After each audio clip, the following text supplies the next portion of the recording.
October 14th, 14 p.m. District Court, Defendant Lobby Number 4. Und damit, BAM, Leute, und herzlich willkommen zurück zu Phoenix Wright, Ace Attorney, Trials and Tribulations, The Stolen Turnabout. Wir sind hier im Endspurt von diesem Fall.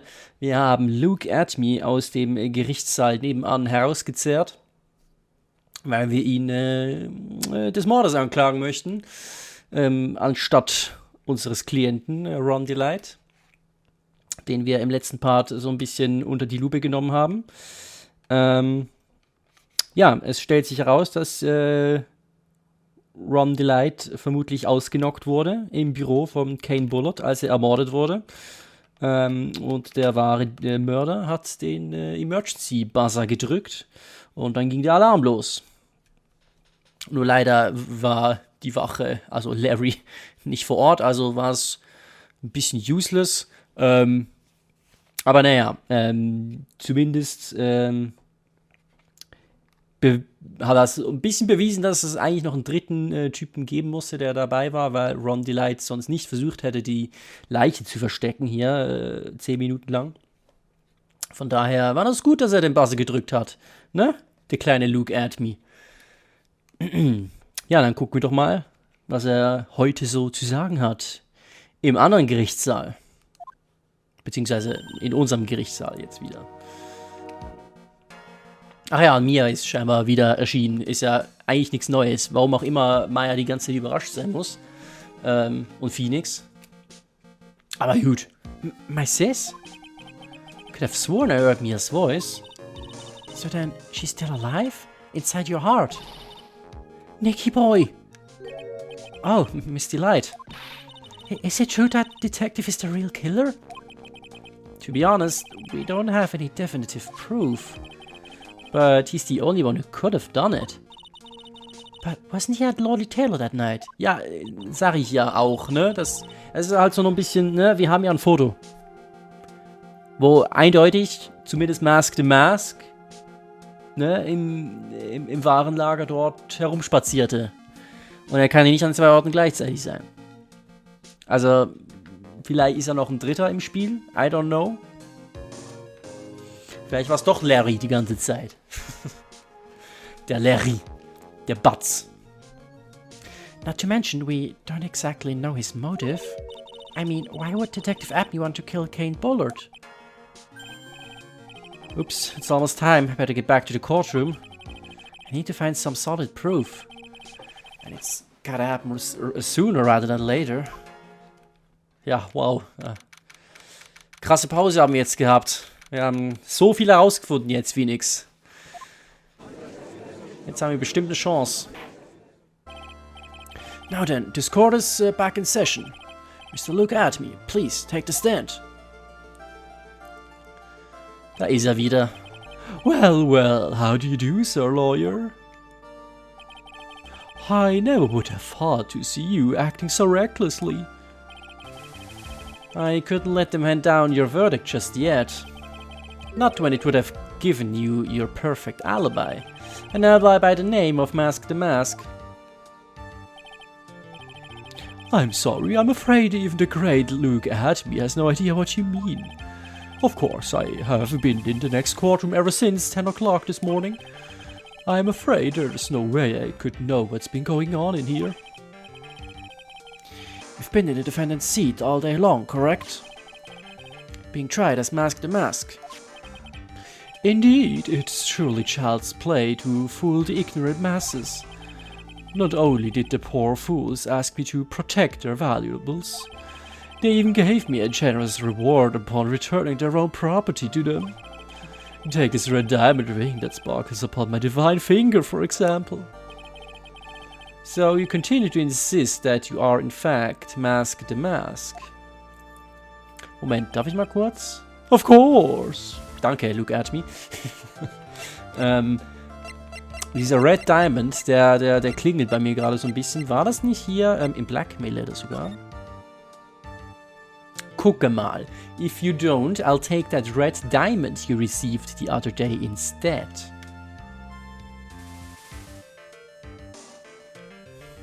You received. Also meint er, Also der Blackmailer meinte hier eigentlich look at me, oder?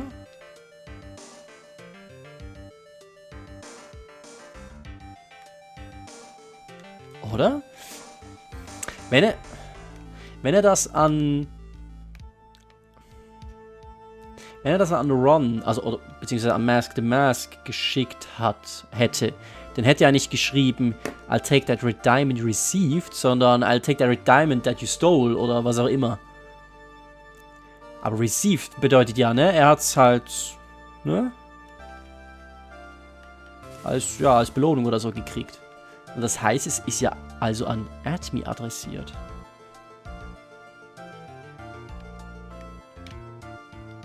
Vielleicht interpretiere ich auch zu viel rein da. Mal gucken.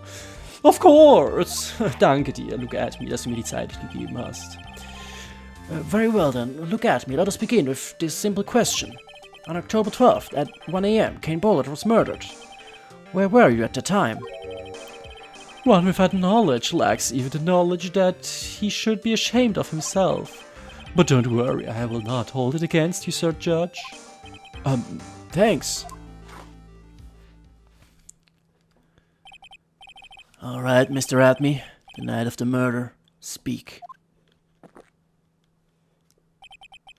We're all ears. As you wish, Sir Prosecutor. The alibi. I was stealing the urn as Mask the Mask, just I announced I would. I had more than enough time to prepare. It was a pathetically easy job. A photograph contains no words, but in this case one turned out to be my witness. The time at which the camera captured Mask the Mask was the same time as the murder. It seems the main point of discussion will be this photo of the crime scene. Everything else up until now was all part of his plan. There has to be a secret to this picture as well. Secret to this picture. Oh, ich sehe übrigens... Habe ich das die ganze Zeit nicht gesehen, dass da die Zeit drauf stand? Aber es fällt mir auf jeden Fall jetzt auf hier. Da steht ja die Zeit, ne? Ja, es ist 1 a.m. Also so ziemlich, ne? 2 Minuten davor. Und, es sei denn, er ist Desiree Delight, die fliegen kann mit ihrem Motorrad, würde er das nicht schaffen. Ja. Even the great Mask the Mask cannot be in 2 places at once.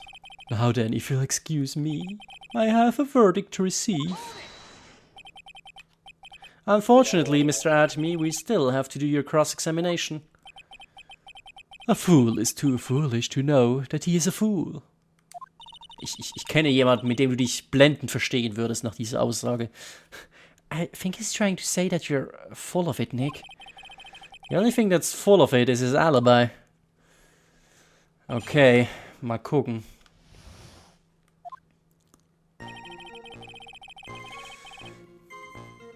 Wir pressen alles durch. Schön in den Entsafter reindrücken. So, this photograph is the proof, correct? Indeed it is. And the man in the photo is certainly wearing a mask. That is why I'm called Mask the Mask. But conveniently that also means that there is no way to tell who this really is. What do you mean? Are you saying that this is not, in fact, look at me? That it could be an accomplice dressed up as Mask the Mask to create an alibi? Yeah. Oh, what an interesting idea. Are you saying that I, Lone Wolf Luke, had an accomplice? It's possible. Aber ich kann dir keinen Namen nennen. Oder? Name the accomplice. Also dann müsste ich ja hier, ne? Jemanden auswählen. Also, ja, hier ab bis zu hier ist ja Schwachsinn, ne? Der ist ja, keine Ahnung, ist ein Platzhalter hier. Genau, er soll es ja nicht sein. Rom Delight kann es ja nicht gewesen sein, weil er war definitiv im Office. Wissen wir. Desiree, warum zur Hölle? Adrian, why? Ja. Ja, macht auch keinen Sinn und der ist gestorben. Also nee, ich kann dir leider keinen nennen, aber es ist trotzdem möglich, dass es irgendjemand ist, den wir noch nicht gesehen haben. Von daher müssen wir leider aufgeben, aber naja. If look at me was at KB Security during the murder, then the mask in this picture has to be a fake. Then there really was an accomplice. But right now I have no idea who it was. I don't have any idea right now either. Baseless objections are just what that guy wants. There's got to be another way and I'm going to find it. Okay, wenn er sagt, there's got to be another way, dann ist... ne? I have more enough time to prepare. I believe Agent Andrews hired you at one point. But that's right, that was over 20 days ago, if I'm not mistaken. You sent a calling card to Lordly Taylor 10 days before the heist. That would mean you sent out a card after you began your security watch, right? Indeed, there was no reason why I couldn't do both jobs at once. It was the perfect opportunity to steal my latest target. I see. You truly are evil, aren't you? Yes, evil is what I am. Hey, Nick, isn't there something odd about this? Detective Abney was always proud of his ace detective skills, right? But if the urn was stolen from Lolly Taylor while he was the only one watching it, he'd have no way to maintain his perfect ace detective persona. You know, that's true. It is kind of odd. Ja, aber gut, das ist ja dann...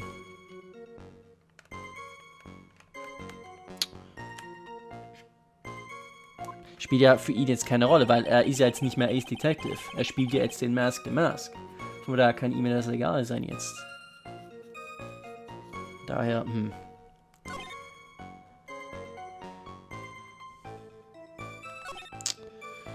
The photograph contains no words, but it's... Okay.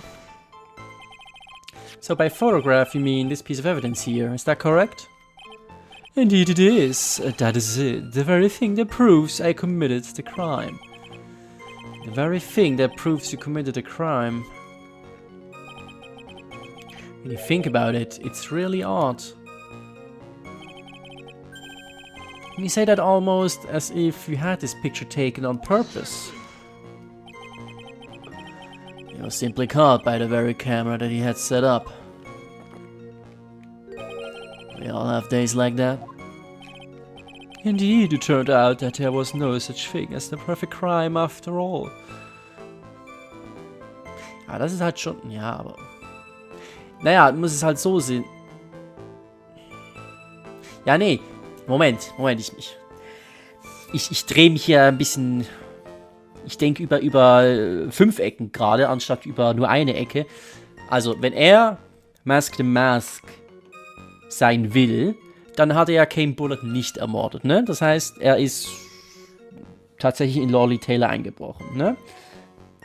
Das heißt, es wäre wirklich dumm, wenn es wirklich nur das wäre, dass er sich von seiner Kamera erwischen lassen würde, weil er hat ja keinen Grund. Warum soll er sich von der Kamera erwischen lassen? Er war ja nicht mit dem Mord verwickelt, ne? Also das ist ja seine Aussage. Also warum sollte er Evidence erschaffen, die überhaupt nicht relevant ist? Die ja nur beweist, dass er tatsächlich was gestohlen hat. Das heißt, er muss ja verwickelt sein in etwas Größeres. Weil sonst hätte er ja nicht... wäre er nicht in seine eigene Kamera reingelaufen. Das macht ja sonst keinen Sinn. Das hätte er nur gemacht, wenn er wirklich etwas vertuschen will. Jetzt habe ich es gecheckt. Das ist das, was strange ist. Das macht keinen Sinn als Ace Detective oder als Mask the Mask oder was auch immer. Genau, no perfect crime, bla bla bla. Life is truly an ironic thing, a sad blue melody. Looks like I better gather more information for now. If he's truly the killer, there's got to be something phony in that photo. Also, wir können daraus schließen, er hat sich... Ja, also wir können daraus schließen, er hat sich wirklich extra von der Kamera erwischen lassen. Einfach damit er diese Evidence erschaffen hat. Okay, also ich glaube, das ist Fakt. Time at which the camera captured him was same time as the murder. About the camera that took this photograph. Oh, come now, it's all too clear what you're thinking. Huh? You think I altered the timestamp on the photograph, don't you? I'm afraid that's impossible. The camera is set up by Lordly Taylor, and on top of that, it was Lordly Taylor's staff that printed that picture's data. Unfortunately for the defense, there's no way that picture could have been altered. I see. Looks like I better find something else that could be suspicious. So, this alibi is false? It has to be, or he couldn't have killed Mr. Bullard at KP Security. But I'm not really spotting anything unusual. There are two possibilities. Either the mask in the photo is a fake, or the photo itself is. Photo itself. Ich bin immer noch dafür, es ist kein Komplize, weil Phoenix da eindeutig den Tipp gegeben hat, es muss etwas anderes sein. Es muss etwas anderes geben. Das heißt für mich, es ist kein Fake, also kein Komplize. Das heißt, das Foto muss fake sein, aber wie ist das Foto fake? Wie kannst du ein Foto faken?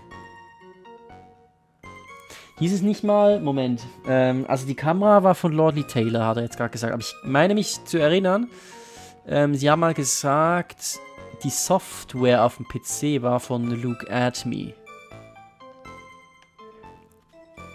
Das heißt, theoretisch könnte er da was gedreht haben, oder? I don't know.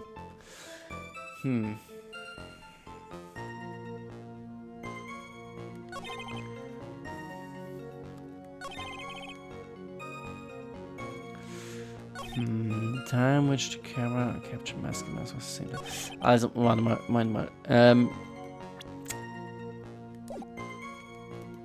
ja, ich gucke mir nochmal das Foto an, weil das Foto, das soll ja scheinbar irgendwas fishy sein. Security Camera Photo, das, genau.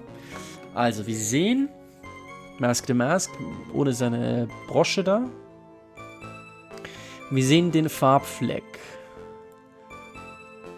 Und die Timestamp. Sagt uns das irgendwas? Sagt uns der Farbfleck was? Denn stimmt, der Farbfleck, der war ja jetzt in der Investigation, ne? Wichtig. Und den haben wir sonst noch nie besprochen. Das heißt, der muss ja irgendeine Relevanz haben. Der Farbfleck. Der ist in dem Foto, ist der Farbfleck da und die Statue ist nicht da. Moment, ich muss ja die Timeline richtig kriegen. Carried into the basement warehouse the day of the crime. Moved again that night. Moment, also das heißt, also warte mal, die Timeline ist so, ach Gott, das ist kompliziert. Adrian hat die Vase kaputt gemacht, ne? Hat da also den Farbklecks erschaffen. Gut, soweit so gut. Und direkt danach hat sie die Statue dahin gezogen. Richtig? So, und dann ist die Statue da. Und sie hat die Statue nicht mehr angerührt. Das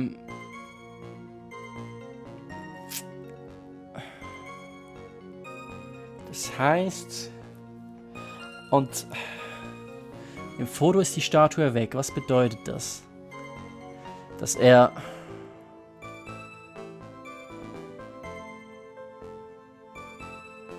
Moment. ich muss zurückdenken, Alter, die Investigation. Wann war die Statue da? Die war, sie war vor dem Diebstahl und vor dem Mord quasi, war die Statue da, neben der Tür. Nach dem Diebstahl war sie verschoben. Im Foto ist sie auch verschoben, aber der Farbfleck ist da.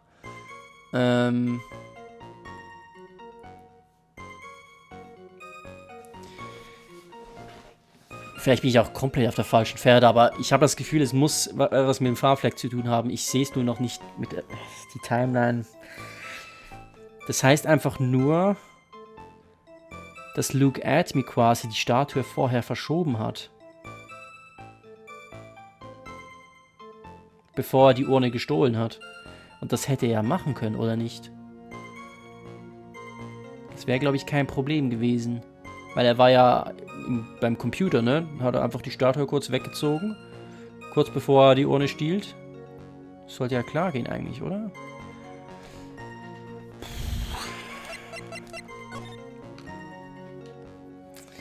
Kurz vor 1.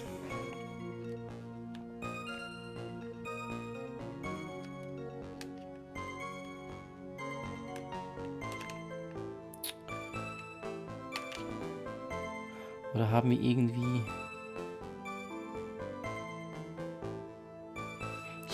Ich hab keinen Plan. Also, Moment. Also, falls wir das drücken wollen würden, lass mal überlegen. Turn out to be my witness. Time was the same time as the murder. Wäre das hier, wenn ich...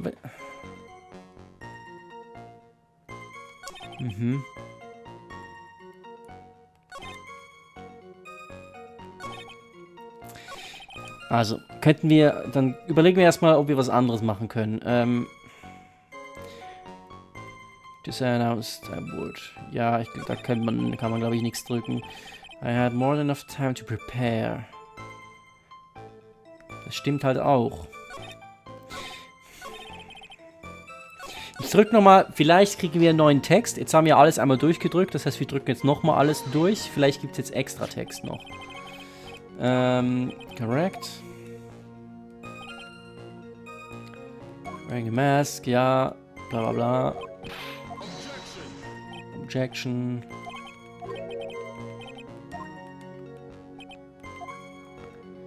Name the accomplice.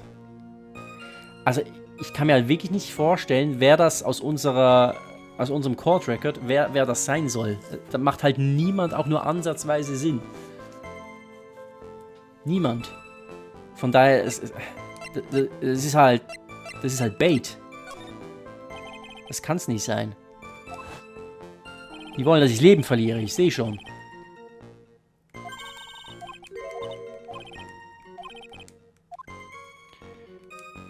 Okay, dann drücken wir das nochmal. Genau. 20 days ago, he was hired. Ich meine, das wird auch noch sehr oft erwähnt, ne? So 20 Tage wurde er angeheuert, 10 Tage kam die Calling Card. Ist die Calling Card irgendwie noch wichtig? Moment. Hier wird so viel mit der Zeit gearbeitet. Es muss was mit der Zeit sein. You sent a calling card to Lord Taylor 10 days before the heist. Ja. You sent out the card after you began your security watch.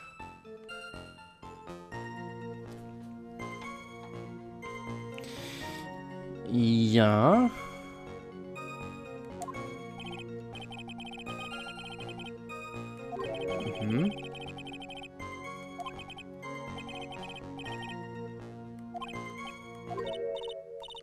Ja, ist jeder dasselbe, hä?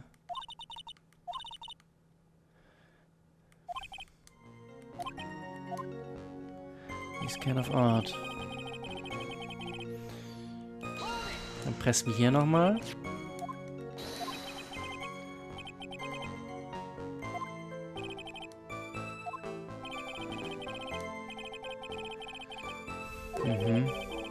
Means I could not have killed unless I was an accomplice.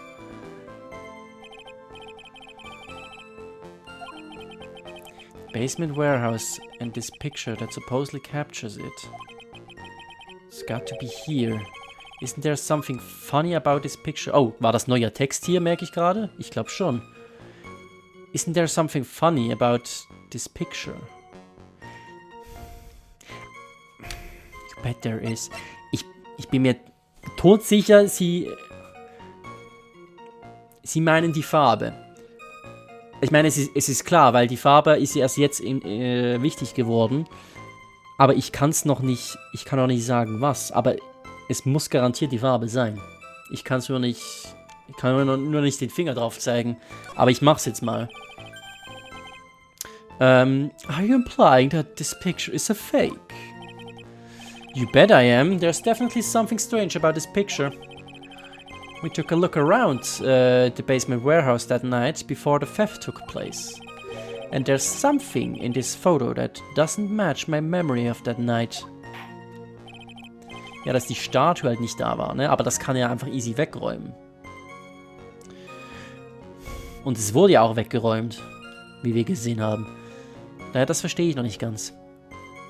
Gut, wäre die Frage, warum hat er es weggeräumt? Aber... Very well, then let's hear what you have to say. What about this photograph do you find funny? Also ist schon funny, ja, die Statue ist halt nicht hier, ne? Das stimmt schon. Ist keine Contradiction, aber es ist schon funny, so ein bisschen, ne? The funny part is right here.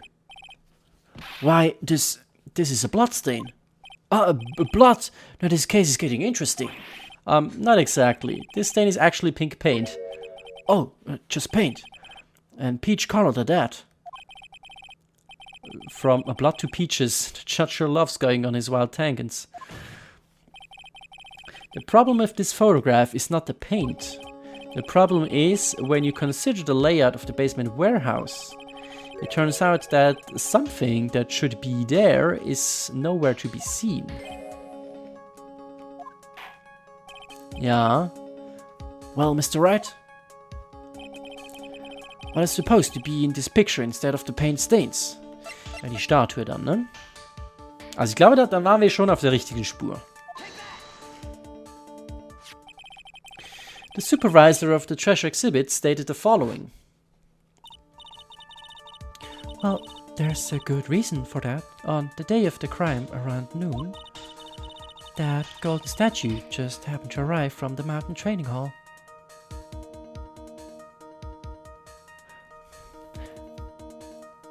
Also an dem Tag um Mittag kam die Statue an. Okay, also einen halben Tag vorher quasi, ne? Da kam die an. Okay, das heißt, die stand dort. Mhm. I realized that the statue would be the perfect size for covering up the paint stains. That's why I put it where you first saw it. I myself was there that night. The theft took place and saw that statue in that spot. If this picture was truly taken on that night, then that statue should have been there.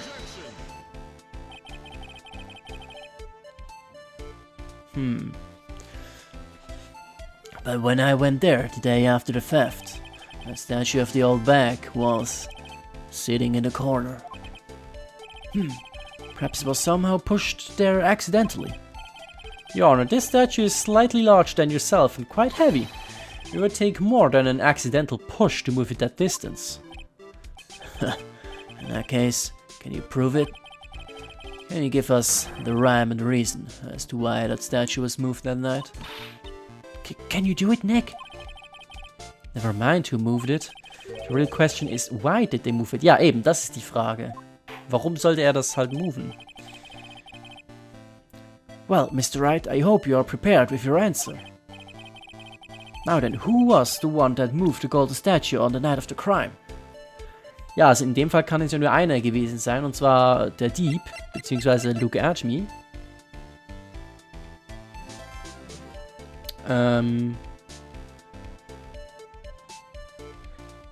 Oder? Oder soll ich Mask the Mask?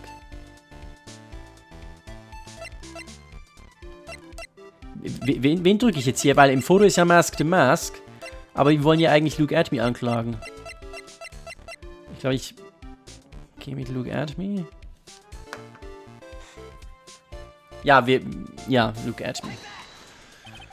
The one who moved the statue is none other than Look at Me. Come now, Sir Lawyer. There you go again on one of your strange delusions. Mr. Wright, what basis do you have for your strange delusions? It's very simple. The witness was the only one in the basement warehouse that night. That is indeed very simple, however. Why would I want to move a heavy golden statue? The reason for moving the golden statue...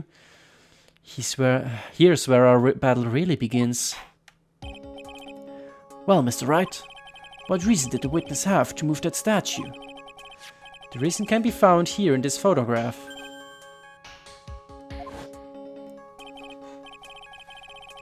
Look at me, you pretended to be Mask the Mask, to create an alibi by showing you were at Lordly Taylor that night.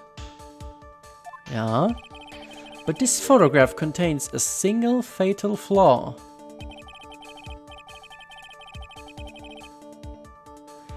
If the statue had been there, your lie would be exposed like cheap film at a drugstore.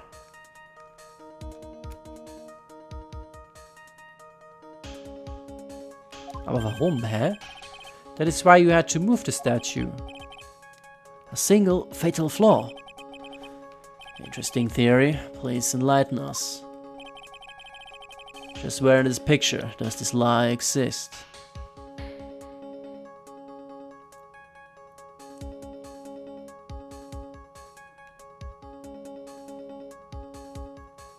Also warum wäre es schlecht gewesen, wenn die Statue hier gewesen wäre?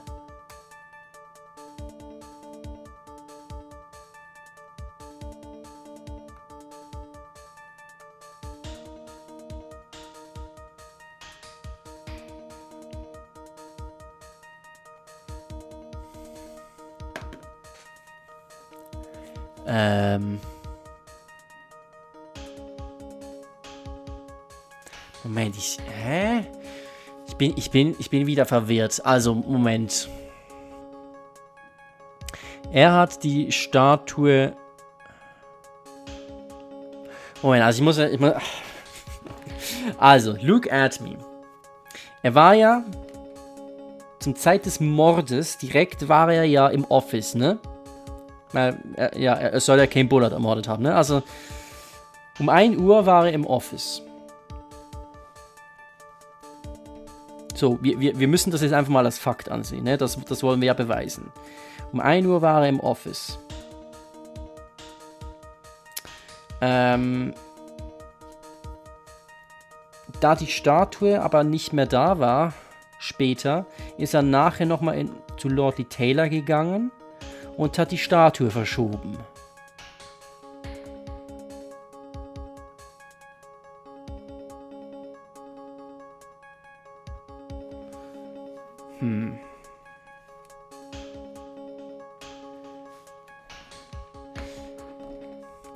Was war nochmal die Frage? Wo liegt... where's the flaw, right? The fatal flaw.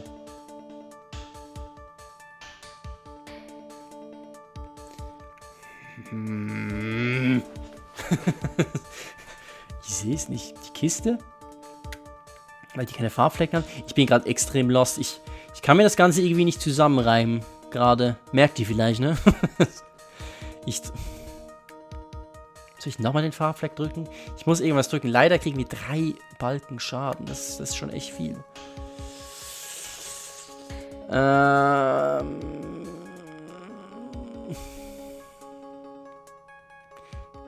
Ist die Kiste ein Fehler? Die ist hier nicht schmutzig, ne?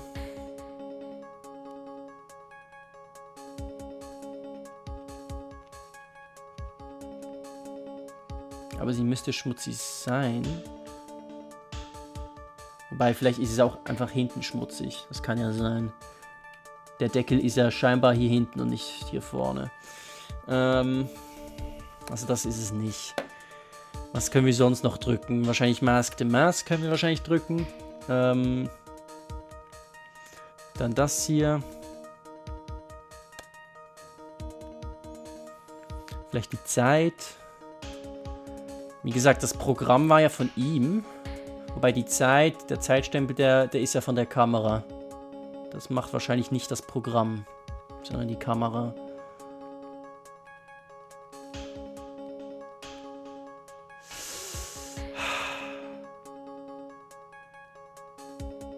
Ich drücke einfach mal den Farbfleck. Ich habe keine Ahnung. Ich kann es mir nicht zusammenreimen. The lie in this photo is somewhere around here. Jumping to the conclusions again. I think you need to take a gender in your local mirror. As the Yiddish proverb goes, half truth is a whole lie. Keep lying like this and you'll be the one on trial. Oh man, now they're calling me a liar. Okay. The question is, why was the statue moved, right? There was some reason the culprit didn't want the statue in the picture. Er wollte die Statue nicht im Bild haben, weil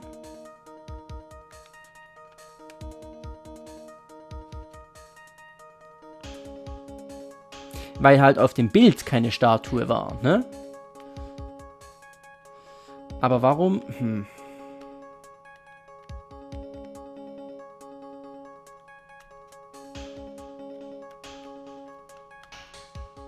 I don't get it.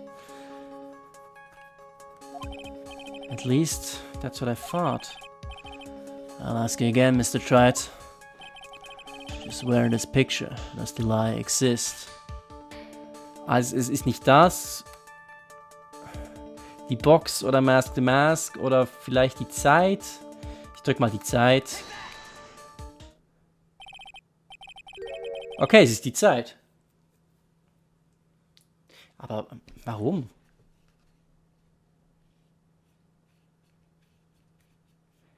Oder? Ach, ich meine, das ist ja von der...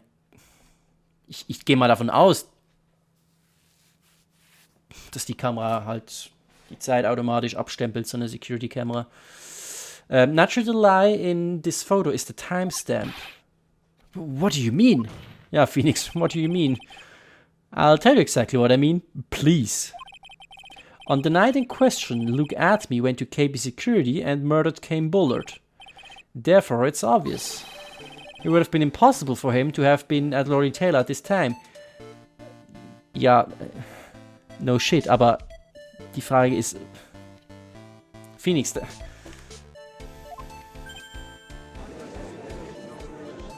ich meine, das haben wir schon die ganze Zeit gesagt, aber was... Hä? Okay.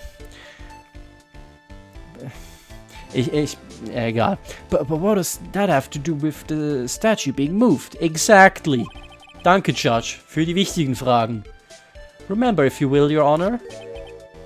When was the statue placed besides the warehouse door? Am Tag des Mordes am Mittag. Ja? Well, the statue was taken down to the warehouse on the day of the crime and was placed there in order to cover up the paint. Exactly. Luke Atme had already decided on the time when he was going to kill the victim. Luke Atme had already decided on the time when he was going to kill the victim. And so, in order to create an alibi for that time, he took this picture days before the murder took place. He took this picture days before the murder took place? What the... Of course, the statue hadn't yet been brought down to the basement warehouse yet. Ah. So, on the day of the crime, Mr. Atme must have been quite nervous. As nervous as a long-tailed cat in a rocking chair factory, so to speak. Why? Because something that wasn't supposed to be there had been brought down and placed where it wasn't supposed to be. Okay, ja. Ich sehe schon. Also, gut. Ich weiß zwar nicht, wie zur Hölle du darauf gekommen bist, Phoenix. Props. Gehen raus an der Stelle. Aber ja, also wenn er es wenn er es an einem anderen Tag aufgenommen hätte, das Foto, war die Statue natürlich nicht da. Klar, und dann musste er in der Night of the Crime, musste er die Statue wieder wegbewegen. Damit das Foto halt noch real bleibt. Weil wenn plötzlich die Statue da ist in der Nacht des Mordes, dann stimmt das Foto ja nicht mehr, ne? Aber, And that is why Look At Me had to move the statue on the night of the murder. He hid it to make the room match with the way it had been in this photo. Gah! Order! Mr. Ashme, is this true? One moment, Your Honor. Have you forgotten this?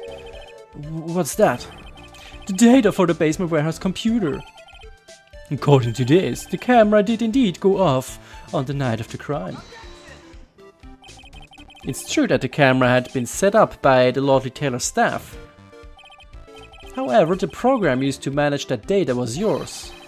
That alone would have allowed you to tamper with the data.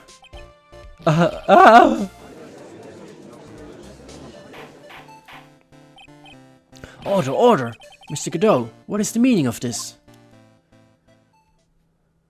Guys. Godot, I warned you about making me wait. Now put that coffee down. My 11th cup? I've promised to drink no more than 17 during a trial. Which means I'm still good till the last drop. However, the defense has a very good point. A good point? So what? We are all but travelers on a road of infinite points. I think he's got his points mixed up with his other points. So I say this photograph was taken ahead of time, and that a statue was moved in order to make it match. That's a very interesting idea. However, there's one point that can't be denied, which is that it's only possible, a possibility. Ja, genau, es ist eigentlich kein Proof, also es ist Props an Phoenix für die Theorie, aber es ist ein bisschen, naja, Men that are trapped by the chains of maybe can never reach their dreams. That's very true. No way, don't fall for that, Your Honor. Hey, Mr. Damask. Yes. If there's no funny business in your actions as Mask the Mask, there should be no problem with you telling us your strategy. So let's hear it. Yes, please provide this court with your testimony about your plan to steal the sacred urn. Okay, sacred urn heist. I first received a request from Lord Taylor about 20 days ago. The urn was placed in a box in Safari. It was then sent to the warehouse. Hence, I was actually unable to see the urn for myself until the day of the crime. I knew it was an extremely valuable treasure, so I sent my car 10 days beforehand. I then handled security by myself to ensure that my crime would go smoothly. At last, I held the urn in my hands for the first time at 1 AM on October 12th. That's pretty much all stuff we've heard before, isn't it? Yeah, but we will find the truth hidden in the nuggets of new information he gave. Witness, you're sure there are no mistakes this time? A Savari! All right. Very well then. Mr. Wright, you may begin your cross-examination.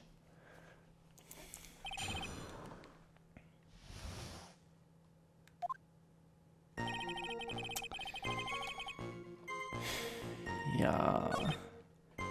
The urn was placed in a box. Erstmal hier. You mean this box? Yes, that pathetic box.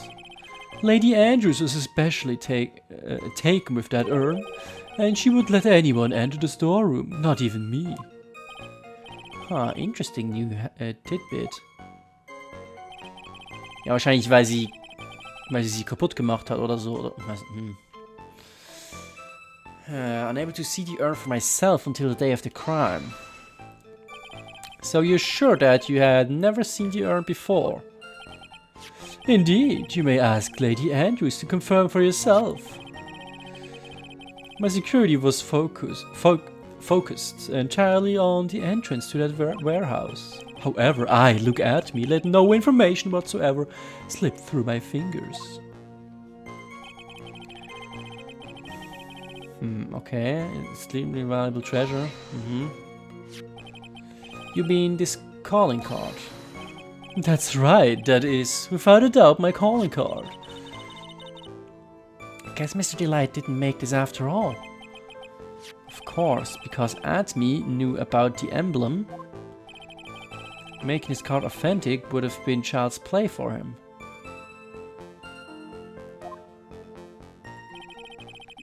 Naja, gut, er arbeitet ja eh mit Mask the Mask zusammen, ne? Weil er hat ja die Blackmail Letters geschrieben.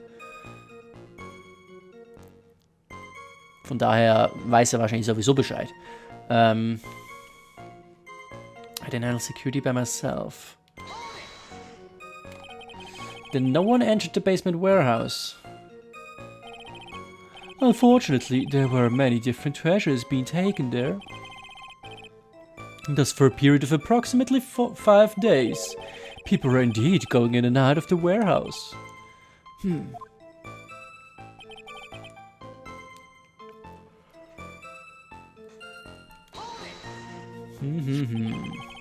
this is the photo that proves that, huh? Indeed, to be honest, even if a photo was taken, I didn't think it would matter terribly much. Hey Nick, if this photo is a fake, Detective Abby might have stolen the urn whenever this was taken. That's true. You know, he's been saying that he never saw the urn until that night. If we can prove that he's lying there, we can wrap this up and put a bow on it. I need to take a good hard look at the court record. Not a lot to go on, is there? The detective's been covering his tracks. There's only one thing we need to prove in this cross-examination. That he took this photo well before the actual night of the crime. Alright then, how do we do that? There's one thing that Abmi stated very clearly, that he had never seen the urn before he stole it. Ja, aber genau. Also wir gehen jetzt davon aus, dass er das ein paar Tage davor gestohlen hat. Und jetzt müssen wir ihm beweisen, dass er sie nicht erst am 12. Zum ersten Mal gesehen hat. We need to prove that he's lying. Okay, was könnte das proven?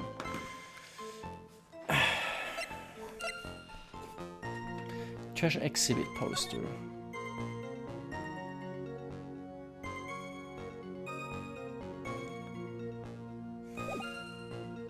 Wait, ich habe eine Idee. Warte mal.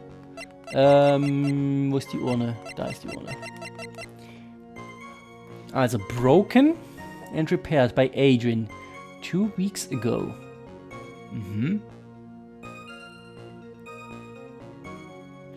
Then replaced in a box. Kept out of sight.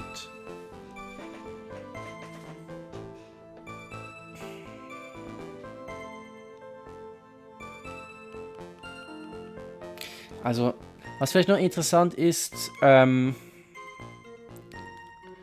weeks ago, das heißt, 2 weeks sind 14 Tage, ne? Also, noch bevor er die Calling Card geschickt hat.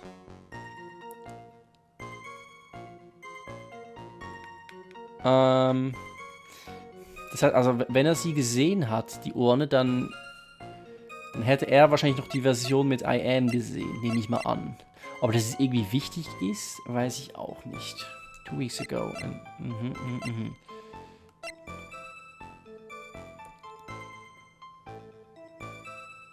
Ah, warte mal. Okay. Dann ist gleichzeitig der Fleck entstanden. Und auf dem Foto war der Fleck, ja, ne?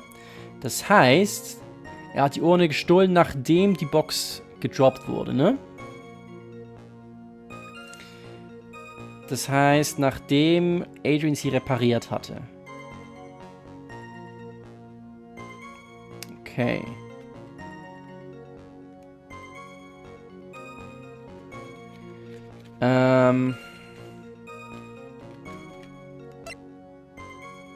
Und theoretisch...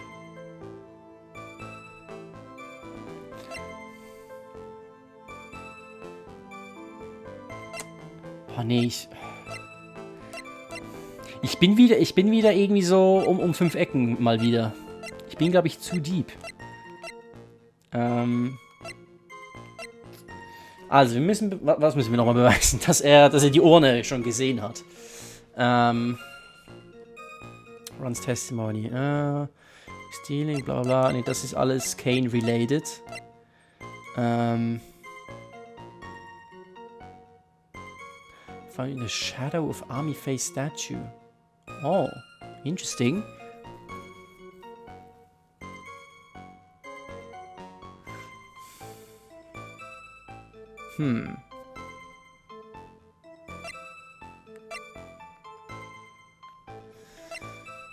Aber das ist natürlich jetzt nicht relevant, weil das hat nichts mit der Urne zu tun. I don't know.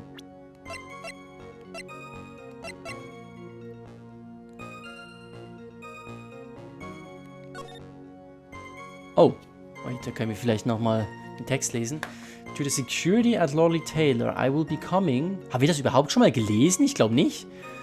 To purloin the most priceless work of art on display in your Treasures of Corain exhibit. Take good care of the speckled urn. Moment! Wieso habe ich das überhaupt noch nie gesehen, den Text? Habe ich das ernsthaft die ganze Zeit ignoriert? The speckled urn, das heißt, sie war schon befleckt. Also, Moment. Also, das hat er 10 Tage zuvor geschickt, ne? Das ist nachdem die Urne repariert und gespeckelt wurde, ne? Mit der Farbe. Das heißt, er hat die Urne danach gesehen. Niemand sonst wusste, dass die Urne halt von Farbe getüpfelt war, ne? Alle anderen kennen halt nur das Poster, wo sie halt noch komplett falsch zusammengebaut war von Pearls. So, das heißt, er hat die Urne gesehen, obwohl sie unter Verschluss gehalten wurde. Gut, das ist der Beweis. Alles klar, okay. Gut, dass ich das noch gesehen habe, Alter. Ich glaube, da wäre ich richtig, hätte ich mich richtig tief reingeritten in die Scheiße hier. Also, I received quest, ja. Yeah, was pleasant box. And I am to see the urn for myself. Das ist falsch. So. Boom. Take that. Mr. Adme, if you really are Mask the Mask, then you also wrote this calling card, correct? But of course. Is there a problem with that calling card? Allow me to read a passage from the calling card that Mask the Mask had written. Take good care of the speckled urn. Now, the speckled here surely refers to this pink pattern on the sacred urn. Yes, that is true, but so what? Truth be told, there is no way that Mask the Mask could have known about this pattern. What do you mean? This pink spotted pattern on the urn is actually nothing more than paint stains. Paint stains?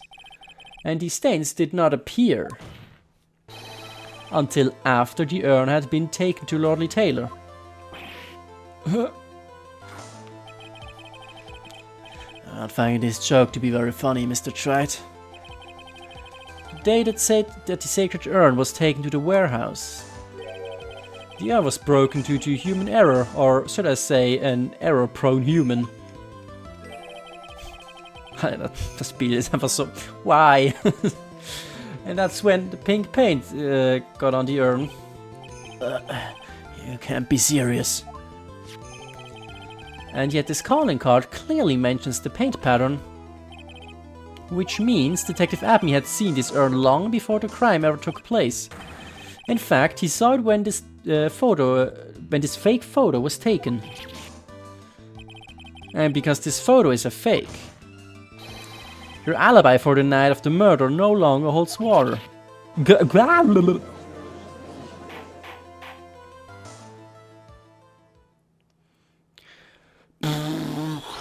Okay. Witness, do you have anything to say for yourself? Alright, that did it. He's broken. Nick, I think it's still a little early for a victory pose. Huh?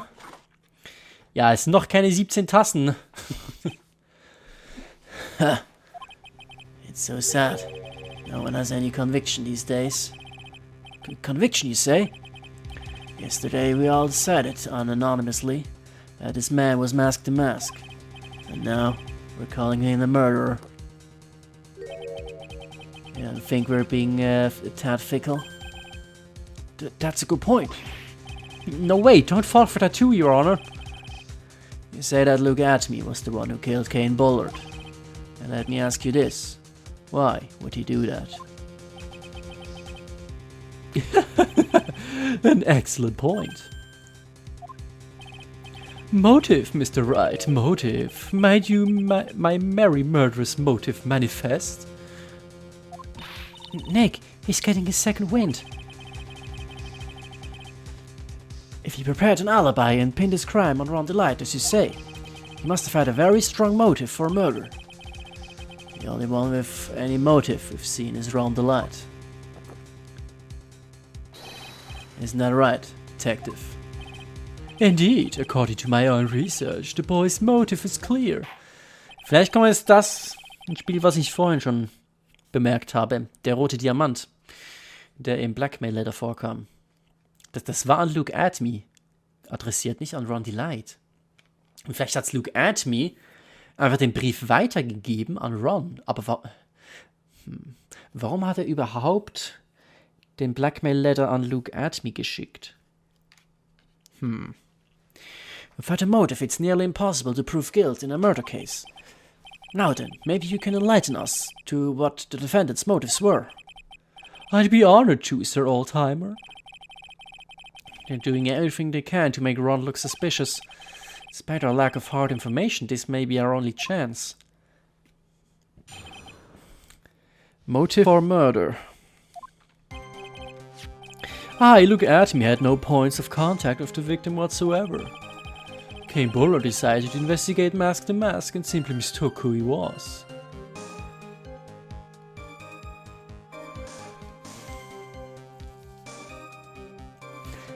Aha. Moment, das macht sogar Sinn. Vielleicht meinte er tatsächlich, dass Luke Atme Mask the Mask ist. Obwohl es Ron Delight eigentlich war. Und Luke Atme hat den Brief dann halt an den wahren Mask the Mask weitergeleitet. Das kommt hin. It was Mr. Bullard who wrote the blackmail letter and sent it to Ron Delight. And it was again Mr. Bullard who harbored a grudge against Mr. Delight for his betrayal. Mr. Bullard's mistake is quite excusable. The defendant surely believes he is Mask the Mask.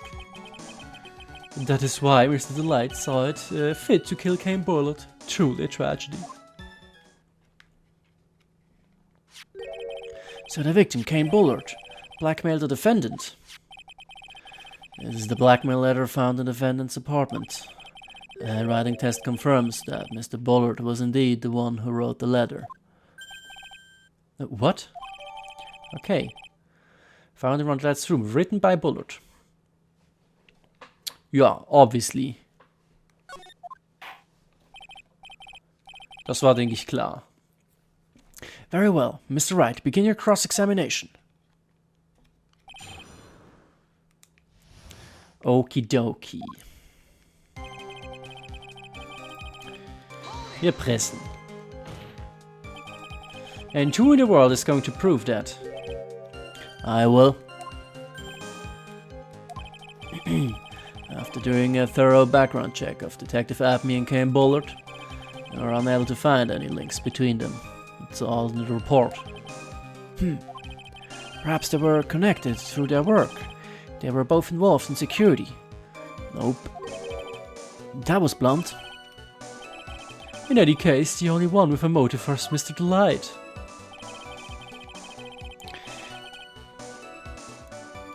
Mistook who he was. Mistook? That's right, mistook. From the Old Norse mistaka, meaning to take in error. That wasn't what I meant. Just who did the victim mistake Mask the Mask to be?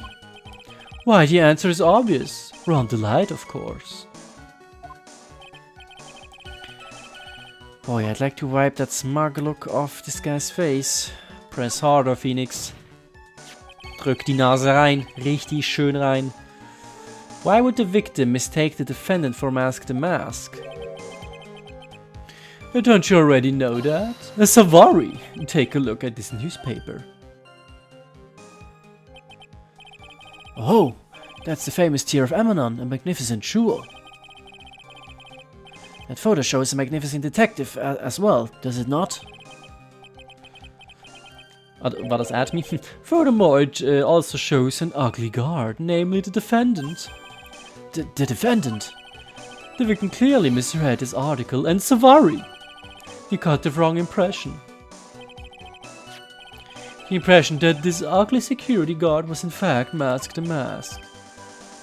I see. That was an unusually reasonable deduction.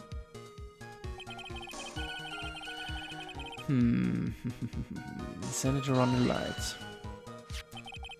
You mean this blackmail letter right here? It says bring $50,000.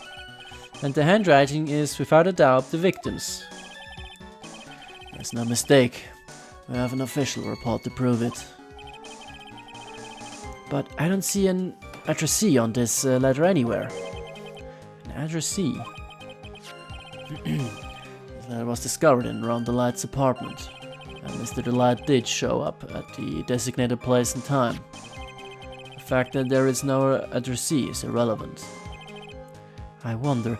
Ich glaube, Admi hat das an ihn weitergeleitet. What's up, Nick?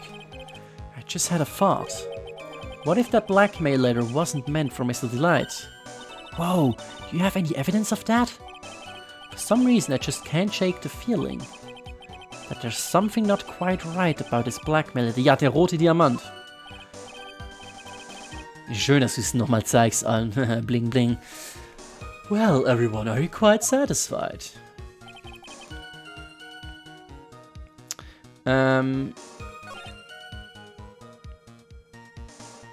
Ich würde es einfach mal direkt machen. Mind if I ask you a few questions, Detective Atme? Well, if it's just a few, I guess it's alright. When you said that this letter was addressed to Ron Delight, I couldn't help but notice one major contradiction. A contradiction? I don't know where a walking contradiction like you gets off saying things like that. You're one to talk. At times like these, men are made to express themselves with their fists. Why don't you show us what you've got there, Junior? Indeed, time to man up, Mr. Wright. Show us the contradicting evidence in the content of the blackmail letter. Wait, show us the contradicting evidence? The content of the blackmail letter. Ja, der Red Diamond.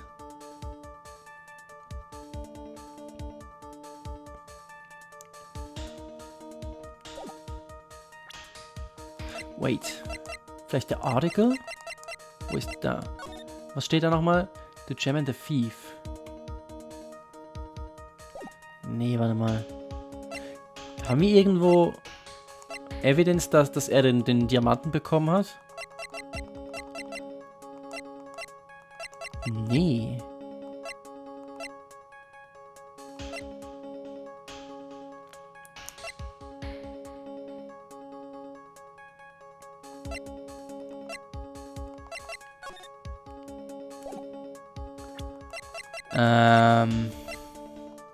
Soll ich sein Profile-Picture? Weil er den Diamanten trägt? Das ist jetzt... Es wäre eine wilde Wahl, hier sein Profile-Picture zu präsentieren. Soll ich es einfach mal machen? Show us the contradicting evidence in the content of the Blackmail Letter.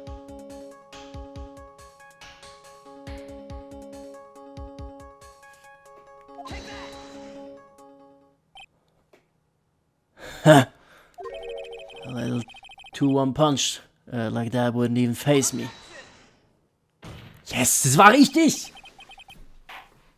Oder? Mr. Wright, try thinking things through a little more before... Das war nicht richtig. Mann! Dabei ist die Musik auch noch so schön ausgegangen und alles. Ah. Let's try reading the Blackmail Letter one more time. There's got to be something off about it somewhere. Ja, aber was präsente ich dann? Ich dachte, ich muss... Ich würde ja gerne die Passage einfach sagen, aber es geht ja nicht. If you don't want your true identity revealed to the world, come to KB Security.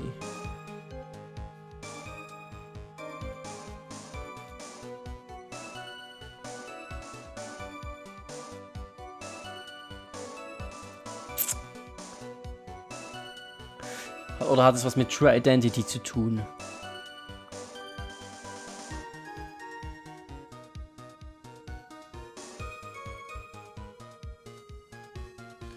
Also, er soll es ja...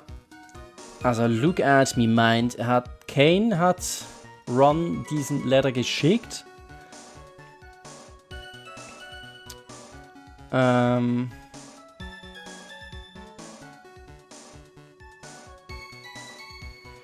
Moment.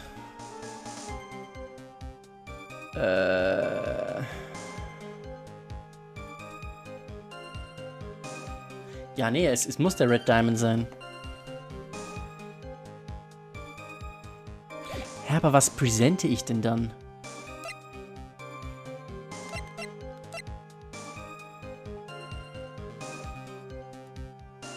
Soll ich einfach nochmal den Blackmail Letter? Aber das ist ja irgendwie Quatsch. Wisst ihr was?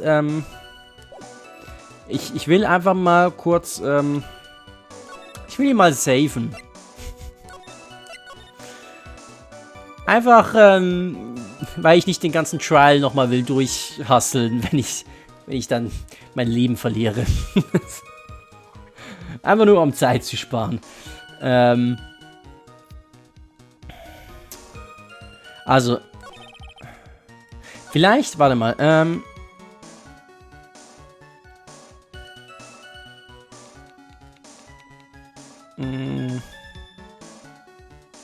ich presse mal den Rest erstmal noch. What do you mean by that? Oh my, I was certain you were already aware. Savari! KB Security has a lot of security info on all sorts of companies. And since I was security team chief, I stole data from the company.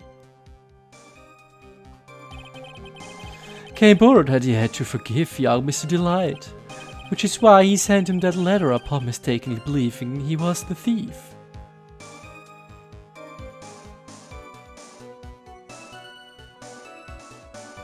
Was, mistakenly believing he was the thief? Aber er war ja der Dieb.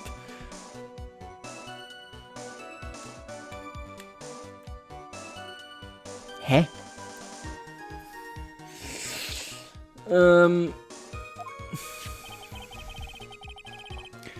Here's a file that we discovered in Mr. Bullard's office. Evidence that Mr. Bullard was receiving money through blackmail. However, isn't this a bit odd? Why did the defendant pay Mr. Bullard the money, even though he wasn't actually masked the mask? On that point, there was an unfortunate bit of chance.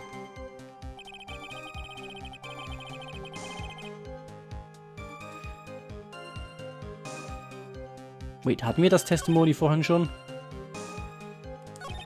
Suppose mistake is quite excusable. The defendant really believes he is masked the mask. Leute, langsam raucht mein Kopf. Do you really think that story is going to hold up?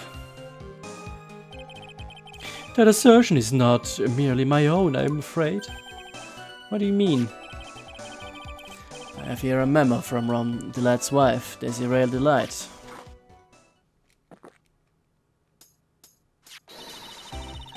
Ronnie thinks he's masked the mask. Don't you feel sorry for him? Please don't think too badly of him.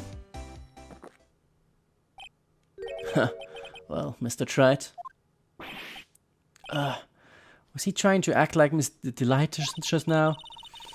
I thought he was actually pretty convincing.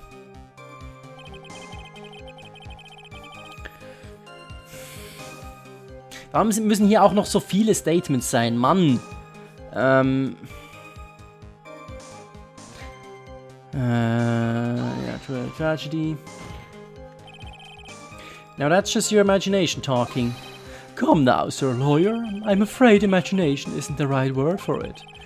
This is a deduction, the result of carefully applied reasoning. Can we hear that careful reasoning for ourselves? It's a long story and better saved for another time. Very well, another time. The so-called long stories aren't usually all that long. At least not in my experience. So you're going to try to connect Detective Atme to Mr. Bullard, right? Yeah, that's right. Hopefully I won't require surgery either. In that case, I'll have to talk about the blackmail. It's true. Was that blackmail letter really intended for Ron? Since you don't have enough information, you should press him for more testimony. Aha! Maybe I'll be able to shake some contradictions loose that way.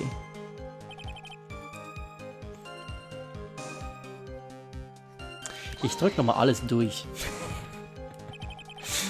Jetzt, wo Maya das gesagt hat, bin ich ein bisschen skeptisch. And two it was, move that, I will, Ich drück alles nochmal durch. Weil ich gebe zu, mein Kopf, der raucht zu sehr.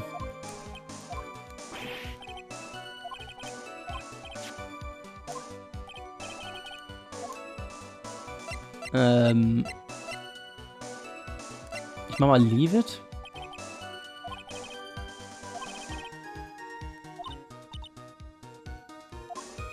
Okay, wir hatten ja auch schon mal den Fall, wo ich glaube nix sagen musste und dann ging es weiter. Und daher wollte ich das jetzt auch mal probieren. Ich mache jetzt nochmal hier. Jetzt bin ich wieder falsch, ne? Na, egal. No addressee.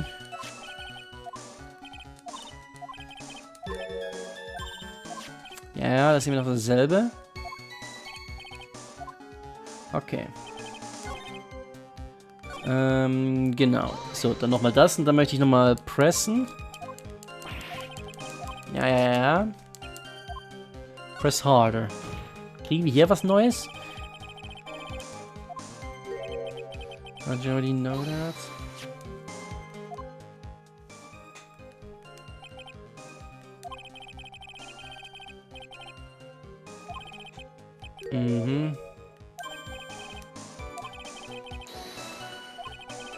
Got the wrong impression.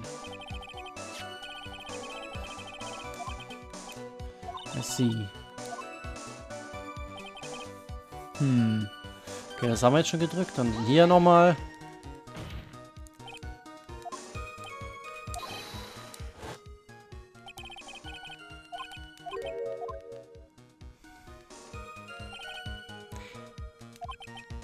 Which is why, blah blah.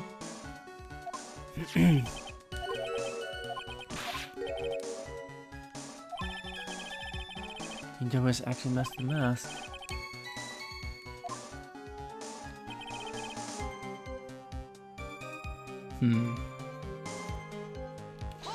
Ja, ich drücke nochmal hier. Ja. Bla bla bla. Din, din, din, din, din.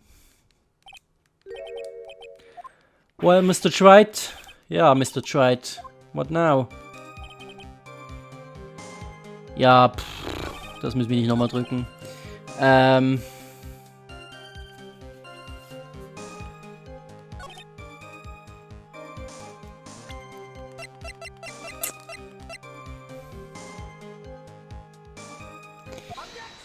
Also, wir waren ja schon mal auf, ich habe das Gefühl, wir waren auf der richtigen Fährte hier. Ich habe nur keine Ahnung, was ich jetzt hier...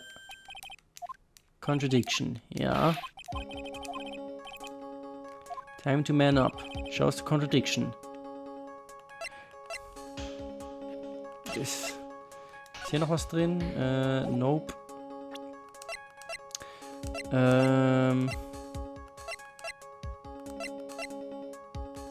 Wait. Kane's List. Tea of Emanon? Nee, ne, das...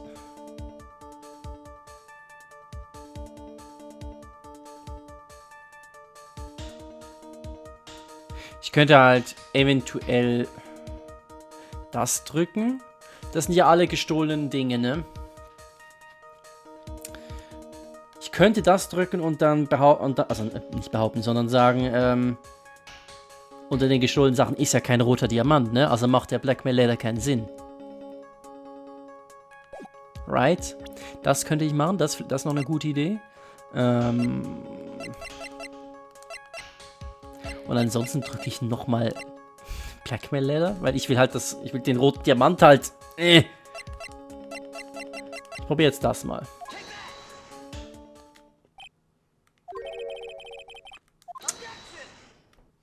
Schon wieder falsch, ne?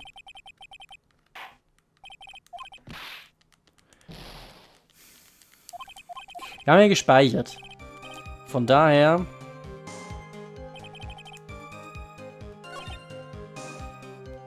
Wir probieren es nochmal. Und dann drücke ich einfach nochmal den Letter. Aber das wäre doch bescheuert, wenn ich den Letter nochmal drücken muss. Ich habe ihn ja erst gerade gedrückt. Okay, nee, das ist auch nicht.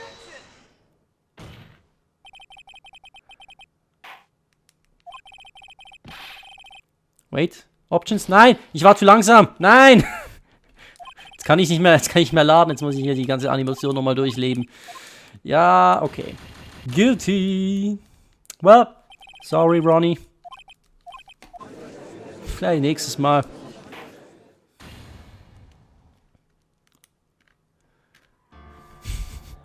Okay, Moment, wo kann ich laden? Achso, hier, ja. So. Yes.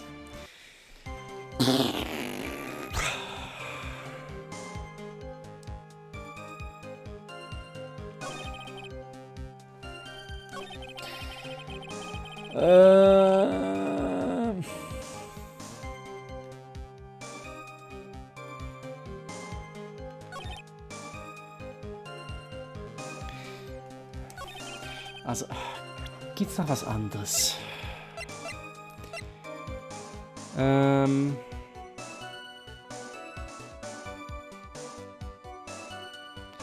Is directed by the Blackmail Letters.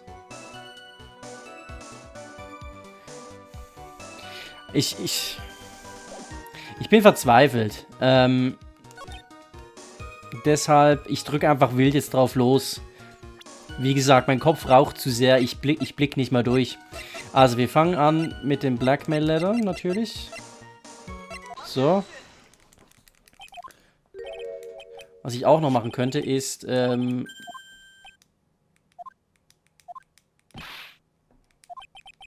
hier nochmal speichern, einfach damit es schneller geht.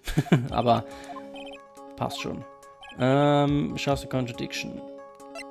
Dann mache ich mal Runs Testimony, keine Ahnung. Nope.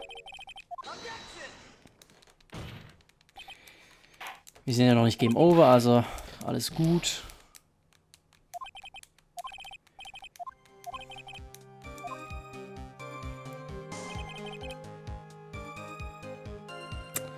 Dann gucken wir weiter. Alter, ich bin gerade irgendwie... Ich habe echt keinen Plan. Oder das haben wir schon. Das hat nichts damit zu tun.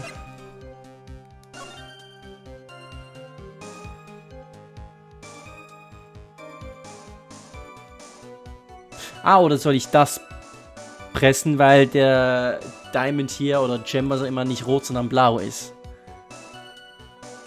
Das könnte ich auch noch machen. Okay, komm. Dann press... Ah, fuck, ich bin beim falschen Statement. Whoops. Never mind. Vergiss es. So. Hier. Sorry, Leute, dass es hier so ein bisschen ein Trial and Error Fest ist. Aber ich bin gerade... Also wenn es jetzt das nicht mehr ist, dann... Aber ich habe das Gefühl, das könnte es sein. Das macht noch einigermaßen Sinn. Ich glaube, das ist es. Doch. Ich bin mir ziemlich sicher, das wird es sein. Und wenn nicht, dann... Keine Ahnung. Dann beende ich das Let's Play.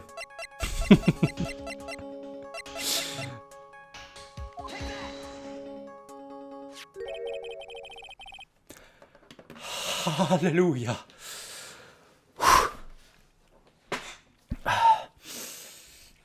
Tag auf den Schluck.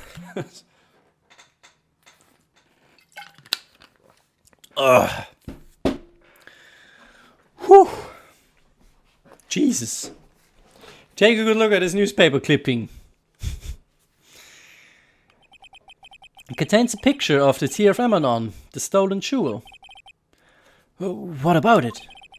The problem is this jewel's color. Color? I'm not much for discussing color myself. According to the clipping, the color of the stolen jewel was blue. However, in the blackmail letter, a totally different jewel is mentioned. I'll take that red diamond you received the other day. Red? Which means the red diamond described in the blackmail letter is not the Tear of Amanon that Mask the Mask stole at all. Ja, dann ist es halt irgendwas anderes, was er gestohlen hat. Theoretisch, aber nee, ist natürlich Luke Atmys Diamant.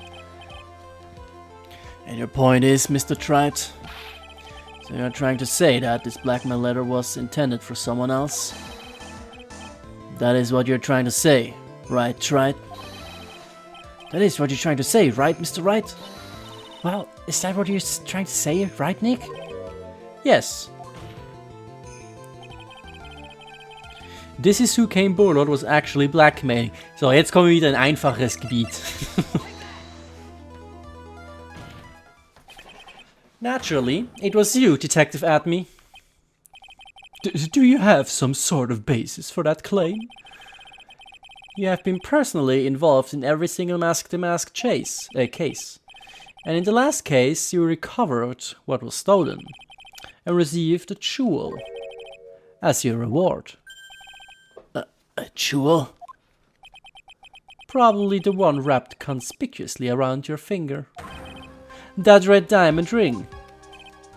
That is the diamond referred to in the letter, which means that Kane Bullard wrote that letter in order to blackmail you.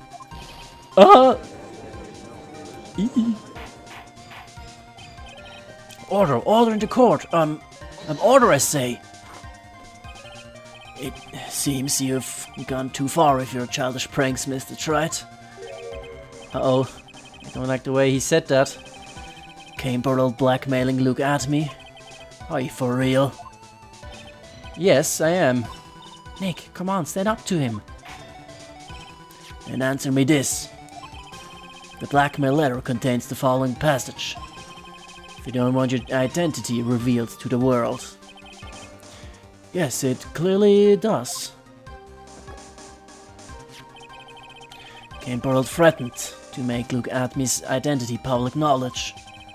An identity he wanted to keep a secret. So just what was that identity?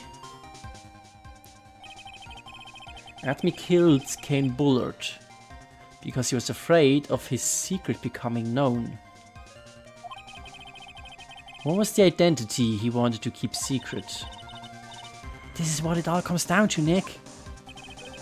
The identity that Look at Me wanted to so desperately keep secret was his identity as... Ja, Blackmailer in dem Fall, weil alles andere ist ja Quatsch.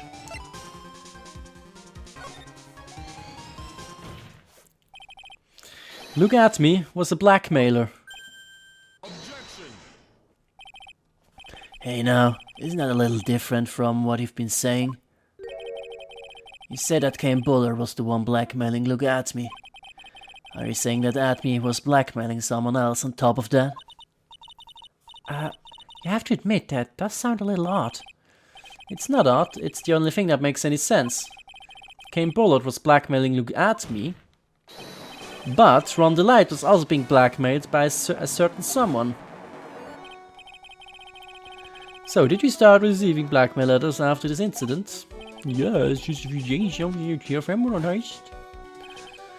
After that, I started getting plans in the mail. Blah blah blah. Detailed plans? In which case, that would mean that Ron Delight was actually Mask the Mask. That is what we are claiming. Someone else came up with the plans and had Mr. Delight steal his targets for him. And that someone was none other than Look at Me. Shh, silence. Now I see. It's all becoming clear. What is? When you were in grade school, you received the same report card every year. Careless, with the tendency to jump to conclusions. Am I wrong? How did you... Oh... You say that I, Look at Me, was blackmailing Ron Delight. In which case I would naturally know all about his relations to Mask the Mask. Well, yes. Ron Delight started receiving plans from his second crime onward, correct? Which means I learned of his identity when he committed that first crime. Good point. You certainly couldn't have blackmailed him otherwise. In that case, let's see some hard, bitter evidence. During the first crime, how did Look at Me know that Ron Delight was Mask the Mask? Ja, wegen, ich würde sagen, hier, ne? Er hat ihn ja gesehen.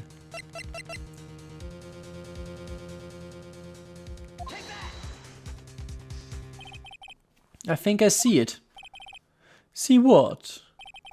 When you were in grade school, you received the same report card every year. It's into lots of mischief trying to be the center of attention. What do you mean? This newspaper clipping. It has a picture of you and Ron Delight in his scarred uniform.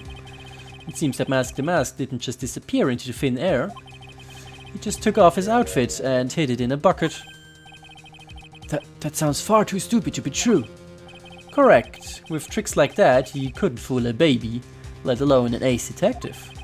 And that's when you figured it out, Mr. Atme. That's when you learned that under his mask, Mask the Mask was really Ron Delight. What the? Wasn't he supposed to be Mask the Mask? Not only that, it looks like he wasn't even an ace detective. I can't believe it, he was just a slimy blackmailer. What a fraud, trying to pass himself as a detective. Why how dare you expose me like that? Why I mean, I've never blackmailed anyone in my life. I'm a famous and proud ace detective and I'm also Mask the Mask. Why can't you understand that? I'm afraid you are neither a proud thief nor an ace detective. You're a blackmailer and a murderer. That is your true identity. Why you? How dare you even dare imply me confident? Lonely's why not yourself with so big mouth? I say, you can't compare. Just go on. Just ace detective cannot handle blackmail murder threats. I get it's enough to make one laugh.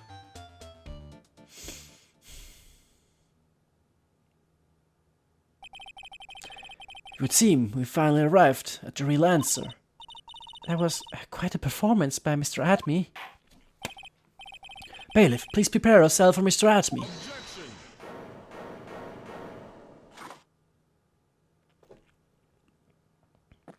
Und? Nummer 17. The hammer that strikes too fast has no time to aim. What do you mean? I'm already prepared to deliver my ruling. Allow me to say one thing. I will be the one to judge. You don't get much more in your face than that. It appears that your claws weren't quite sharp enough, Mr. Wright. What do you... It's true that you've proven a lot of things. Things like Look At Me was a filthy blackmailer. And that he wasn't at Lordly Taylor the night of the murder. That's right. That's why he's the one who killed Mr... But there's still one thing you have yet to prove. What's that? Just because he wasn't at the warehouse doesn't mean he was at the murder scene. Therefore, if you can't prove that this pitiful excuse for a man was at KB security, then I don't see how a verdict can be delivered. No way! He's right, though. Order in the court! Well, Mr. Wright, this is it. This is the final round. I've got to prove that Admi was at Mr. Bullard's office on that night. But can you really prove that? That's long enough, Mr. Wright. I want to hear your answer. That night, Luke Admi was at KB Security, and the defense can prove it. Can't prove it.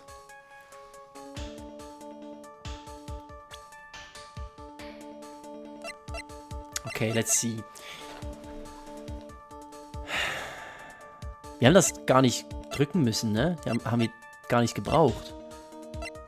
Keins von den dreien haben wir gebraucht. Wir haben nur das Foto gebraucht.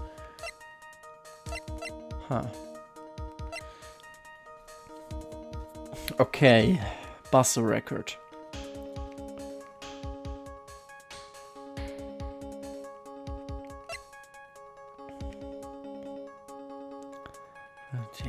Crime.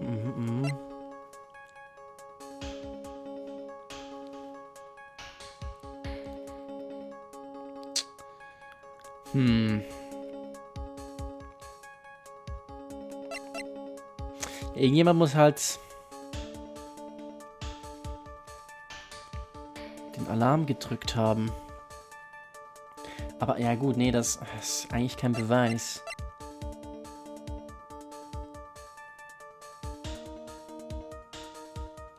Können wir das mit dem Autopsy Report machen?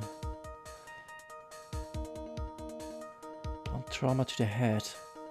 Hat man eigentlich die Mordwaffe gar nicht gefunden? 1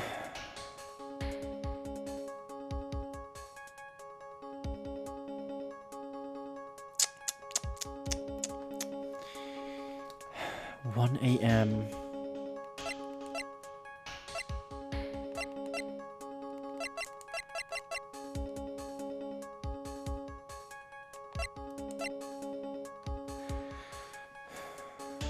Used on October, ja.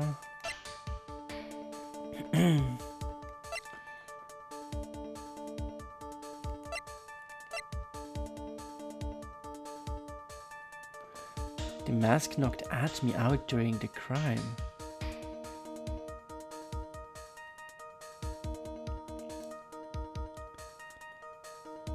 Was hat das Shishito eigentlich? Moment. Was ist eigentlich mit dem noch? Weil es war ja nur Admi, war ja... Wait.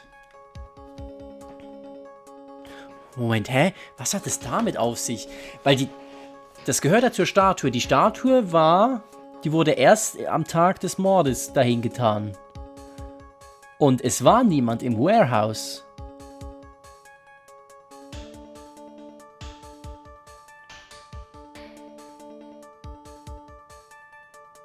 Es war niemand im Warehouse. Außer Admi, der dann zurückgegangen ist, um die Statue zu verschieben. Aber warum ist dann das Schwert gebogen eigentlich? Hat es einfach so gebogen, Oder hat er das als Mordwaffe benutzt? Er hat erst die Statue verschoben, hat das Schwert mitgenommen und dann Kane damit ermordet? Und dann das Schwert wieder zurückgebracht, oder wie?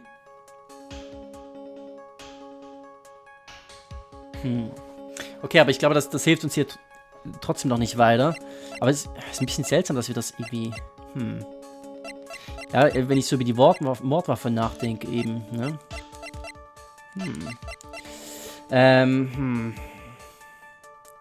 Can we prove it?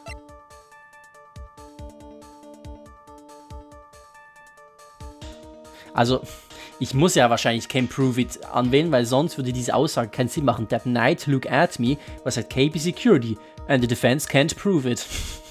Das macht ja keinen Sinn. Aber wie proven wir das?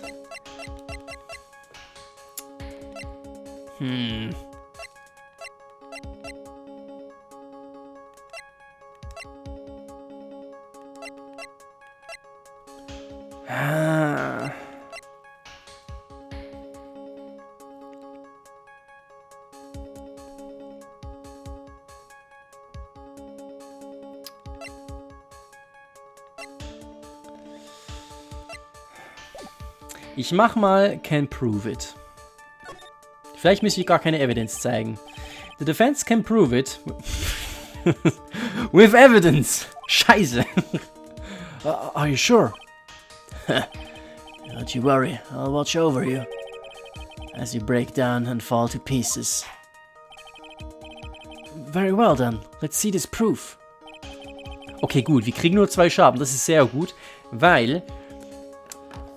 Meine Idee wäre es jetzt, irgendetwas Falsches zu zeigen und dann zu gucken, ob wir direkt weitere Evidence zeigen müssen oder ob wir wieder zurückgeworfen werden zur Frage, ob wir es proven können. Weil wenn wir zurückgeworfen werden zur Frage, könnte es heißen, dass wir vielleicht doch das andere anklicken müssen. Und wenn wir nicht zurückgeworfen werden, dann muss es logischerweise Evidence sein. Von daher. Aber ich will trotzdem irgendwas Sinnvolles präsentieren. Was könnte man präsentieren? Vielleicht das Shichishita weicht da auf der richtigen Spur, weil das eventuell die Mordwaffe ist. Oder...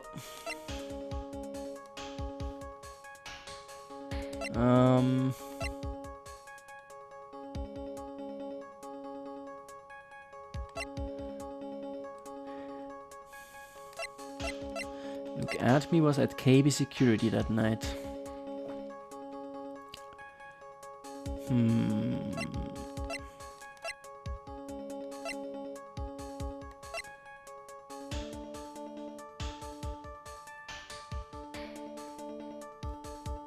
Oder das? Was torn off of some clothing. Vielleicht weil Bullard zurückgefeitet hat. Hat er ihm das Ding abgerissen? Ah, nee, warte. Nee, Look at Me hat ja das Kostüm gar nicht an. Ron Delight hatte das Kostüm an. Von daher macht es keinen Sinn. Nee. Nee.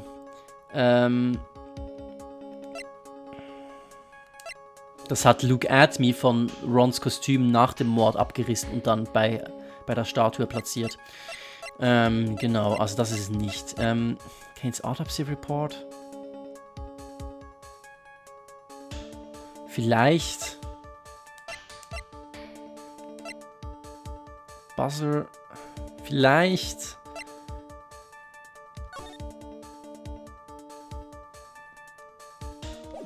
Nee. Buzzer Record. Nee. Runs Testimony. Nee. Und das finde ich auch noch seltsam, dass sie das gar nicht gebraucht haben bisher.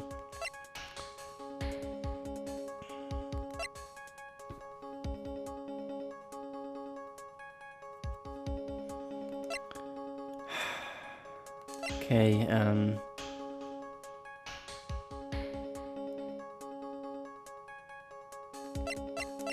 ich drück entweder den Autopsy Report oder das Shichishita. Ja, nee, das Shichishita, das ist wahrscheinlich viel zu weit hergeholt. Ich drücke einfach den Autopsy Report, komm, ist eh falsch. This is the proof. Nope. It's true, that is very important. However, I'm not so foolish as to think that will pass for evidence here.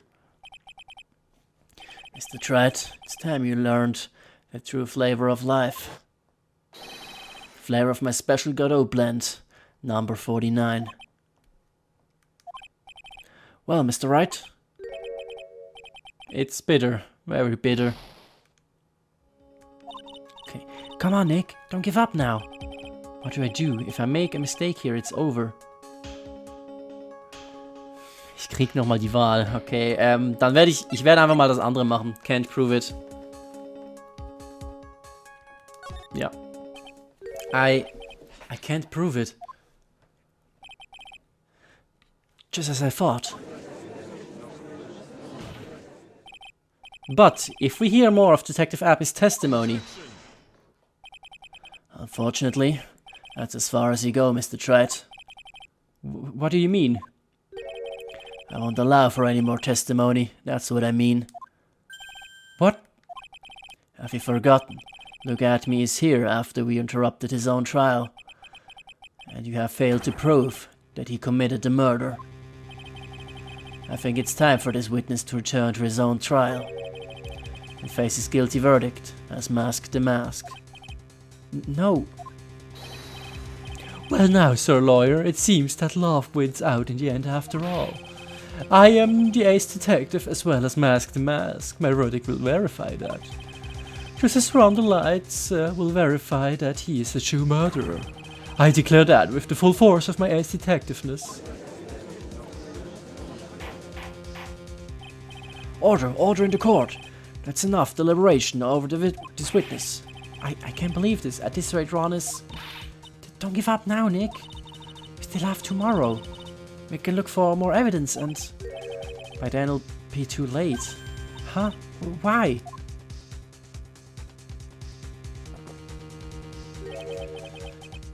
Double jeopardy. One of the basic rules of any court of law. Double jeopardy? Should the defendant be tried and found innocent in court, the defendant cannot be tried again for the same crime. This is a fundamental rule of all courts. And it applies to this witness as much as it applies to anyone else. Mr. Abney will be found guilty in a matter of minutes. Guilty as Mask the Mask, which means he will be innocent as far as the murder of Cain Pollard is concerned. No way! The fact that you were unable to prove Mr. Abney's guilt of that crime here means that he will never again be tried as Cain Pollard's murderer.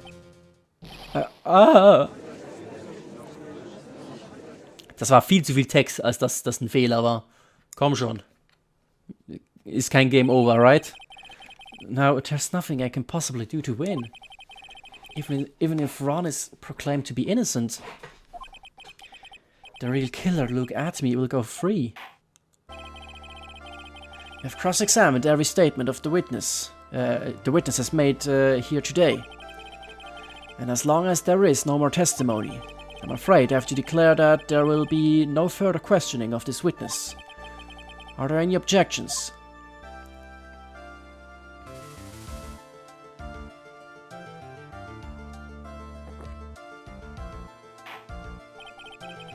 Then I hereby end the cross-examination of Look at Me.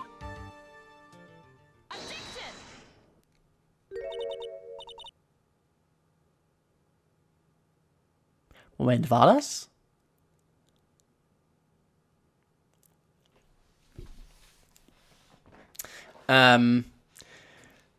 I think I see it.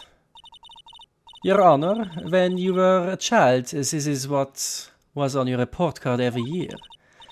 Has poor hearing and often makes mistakes as a result. How did you... Phoenix, raise your head up high.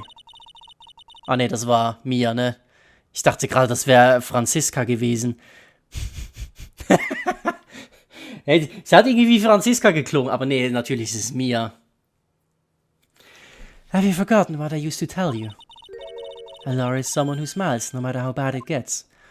Das wäre auch ein bisschen weird gewesen. Warum sollte Franziska hier sein? That voice, no way, it's Franziska von Karma. Holy shit! Mann, war das gerade richtig dumm von mir. Long time no see, Phoenix. Mia!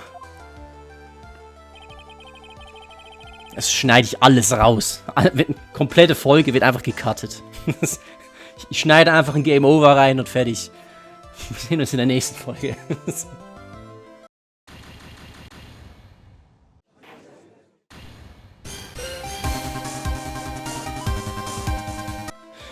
Peinlich. This is the true power of the Korean channeling technique. I know that it's really Maya who's standing before me, but right now she's my mentor, Mia Fey. Now, let's do this. But there's nothing more we can do, Mia. Without any more testimony, I can't cross-examine. Not yet. The testimony's not over yet. What do you mean? Your Honor, just now you said something very interesting. You have cross-examined every statement the witness has made here today. Yes, that's true, but... Unfortunately, Your Honor, you're forgetting something. Earlier, after the last cross-examination, this witness made a number of remarks. Well now, Sir Lawyer, it seems that love wins out in the end after all. I am the ace detective as well as Mask the Mask. My verdict will verify that. Just as Ron the Lights will verify that he is the true murderer. I declare that with the full force of my ace detectiveness. Yes, but these comments appear to have no importance whatsoever. Very well. Then we shall prove their importance via cross-examination. At any rate, as long as the witness has made these remarks, we, the defense, assert our right to question them. Is that all right with you, prosecutor? Is something the matter, Mr. Godot? Nothing. Oh, Sir Lawyer, you look like you're one step too late. If you think such falsehoods will do anything to me, look at... Let's hear it. Huh? It's true that the witness made some remarks. So then, let's hear this last bit of cross-examination. Mr. Godot, what are you? Very well then, Mr. Look at me. I'm going to allow the defense to cross-examine your earlier remarks. The defense would like to hear why you declared the defendant to be the true murderer. So please, give us one last bit of testimony. Phoenix, this is it. This is our absolute last chance. Yes, Chief. The last testimony. Indeed, it is true that I was not at Lordy Taylor. I had to leave to see about another vitally important job request. I'd known about the date beforehand, so I had this photograph readied. My brilliant deduction was what informed me that the true culprit was Ron the Light, and thanks to the key card and wallet it was abundantly clear that he was there. I was also able to make a deduction from the buzzer, which only sounded once. The button did not have any fingerprints on it. Why? The victim would have left prints if he sounded it, which means the killer sounded it. Mr. Delight was wearing his mask, the mask outfit, which is why he left no prints. And the blackmail letter? The victim likely just mistook the color of the jewel. A Savari! Therefore, all the evidence points to that poor boy. Alter, war das viel. Junge, this testimony actually seems to hold up pretty well. Well. Witness's earlier remarks do not appear to have been hastily prepared. All of his points have been explained, and none of them seem to contradict anything. But of course! But how did you know about the emergency buzzer? The police investigation documents went directly through me, and I always look over all the documents. It's elementary, Sir Lawyer. I'm going to make even more trouble for us now, Sir Lawyer. I'll not allow any of your usual shenanigans, Mr. Wright. Yes, Your Honor. We cannot postpone Look at Me's trial any longer. This is your last chance. Hang on a sec. Just one chance. Seems that the party's about to begin. Well, Phoenix, there isn't any evidence that contradicts with that testimony. So it would seem. What do you mean, so it would seem? Listen, Phoenix, pointing out contradictions doesn't always mean you have to present evidence, does it? At any rate, this is our last chance. If you can't point out a case-breaking contradiction, you lose. That's all there is to it.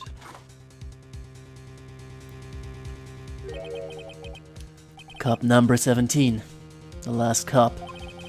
Seems like the time has come to put an end to this trial.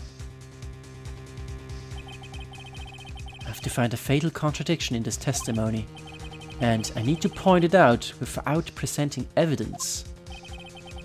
War das gerade ein Glitch hier? Which means all I can do is to find the contradictory remark and press it. Remember, you only get one chance. Moment, darf ich nur eine Sache pressen? You only get one chance? Really? Very well then, Mr. Wright. Please begin your final cross-examination. Wait a minute.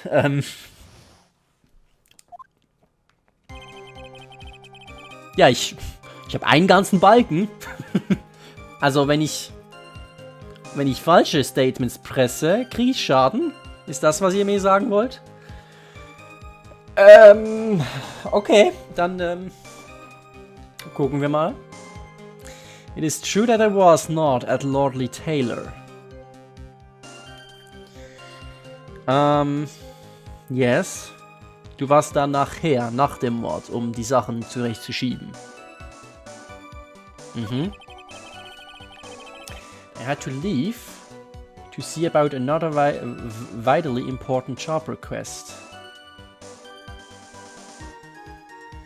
Ich würde halt gerne wissen, was, aber ich glaube, ich darf nicht drücken. He had known about the date beforehand, so he had his photograph readied.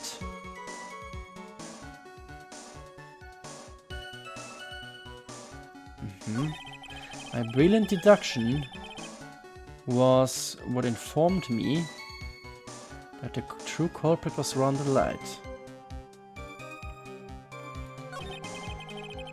Thanks to the keycard and wallet, it was abundantly clear that he was there. Yes.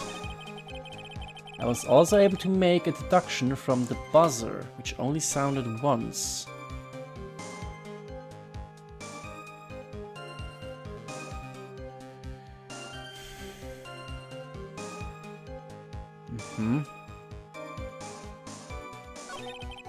The button did not have any fingerprints on it. Why? The victim would have left prints if he sounded it.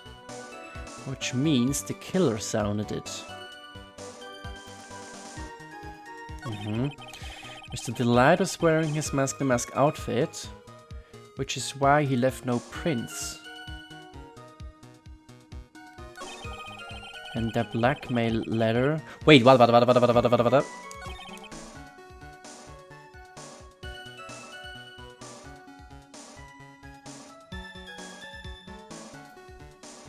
This is it. Ja. Und warum? Niemand wusste, dass er im Mask the Mask Outfit war. Das war bis vor kurzem war das komplett unklar. Das haben wir vorher, bevor er zu uns gekommen ist, haben wir das in unserem Trial hier festgestellt. Das heißt, das hat vorher noch niemand gewusst. Außer natürlich der zusammen mit ihm im Office war. Das ist es. Mr. Atme, about this last remark. You still don't get it, do you, Wright? It isn't the time to be pressing the witness on every little statement. I'm afraid you're the one who still doesn't get it, Mr. Godot. What?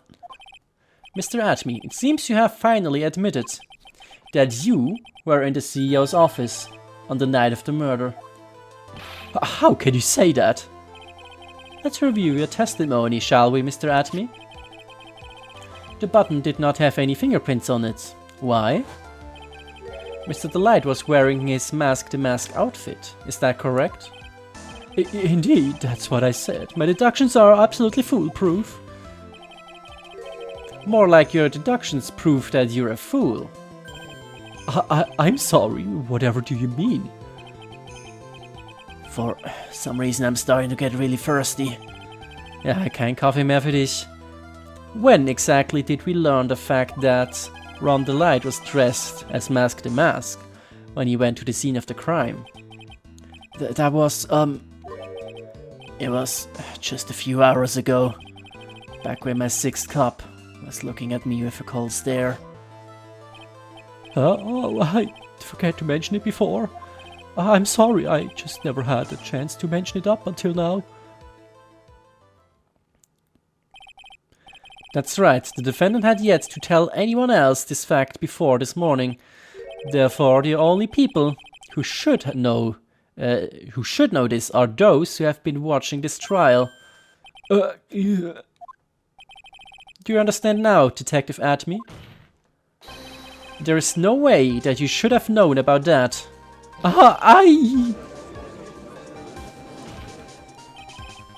You are in the next courtroom being tried as Mask the Mask. So then enlighten us. Just how did you know about that piece of information? Well... Come on, this detective must have known about it. He probably had plenty of chances to find out beforehand.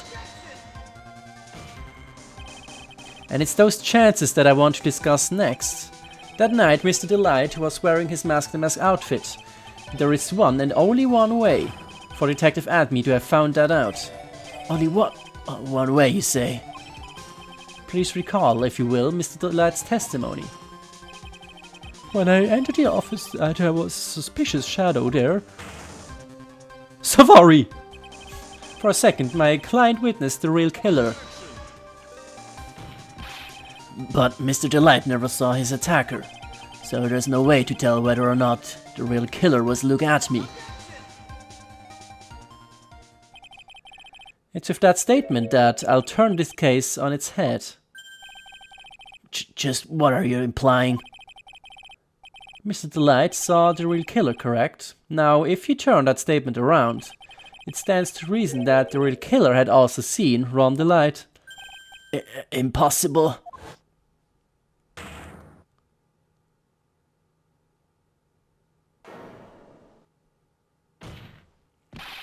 Detective Atme, you saw Mask the Mask at the murder scene that night. You saw him when you killed Kane Bullard and assaulted Ron Light. That was the only way you could have known what Ron was wearing. Plötzlich Vulkanausbruch hier.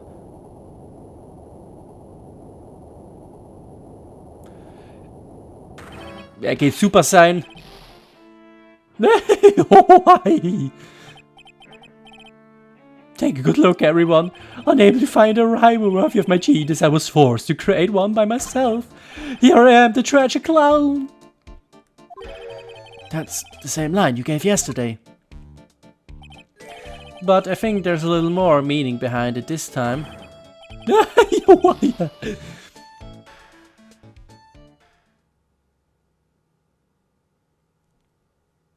Yep.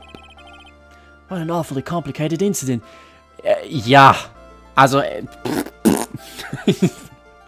ich nehme definitiv keine weitere Folge mehr auf jetzt. Kane Bullard was blackmailing Luke Atme, who was in turn blackmailing Ron Delight. And upon killing his blackmailer, Luke Atme tried to frame Ron Delight. He then claimed to be guilty as Mask the Mask in order to escape this true crime. And to that end, he came up with this plan. To use the double jeopardy rule when making his alibi. At any rate, it would seem we finally found the truth. Excuse me? I came perilously close to besmirching the record of an innocent young man. Besmirching him with the title of murderer. Don't ignore me! Oh, I didn't realize you were there. Why wouldn't he be? About the verdict. I know. You never committed any murder. That's right. I'm so glad you understand that, but... I really am Mask the Mask. Huh? So, thanks to that trial yesterday, I'm innocent now, right? Well played, well played. Ja, er kann jetzt nicht mehr beschuldigt werden, weil er schon als innocent empfunden wurde. Well, lucky you. What was it you said? Double jeopardy? Now that you mentioned it, I've been careless. Careless? What do you mean? What do you think, Mia? As the defendant says, the rule of double jeopardy is absolute. The defendant can never be tried twice for a crime in which he was once found innocent. Then Mask the Mask is really innocent. It would seem so. For now. For now. Now then, this court finds that the defendant not guilty.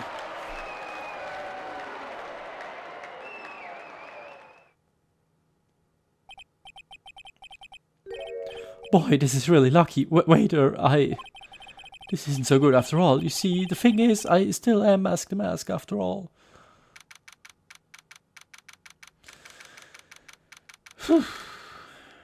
District Court, Defendant Lobby number 4.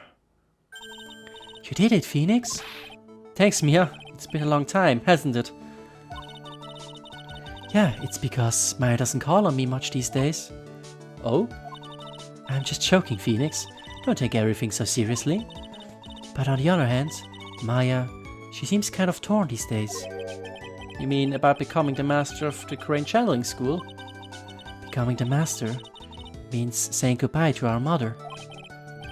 Misty Faye, right? Watch over her, will you, Phoenix? Of course. Well then, see you around.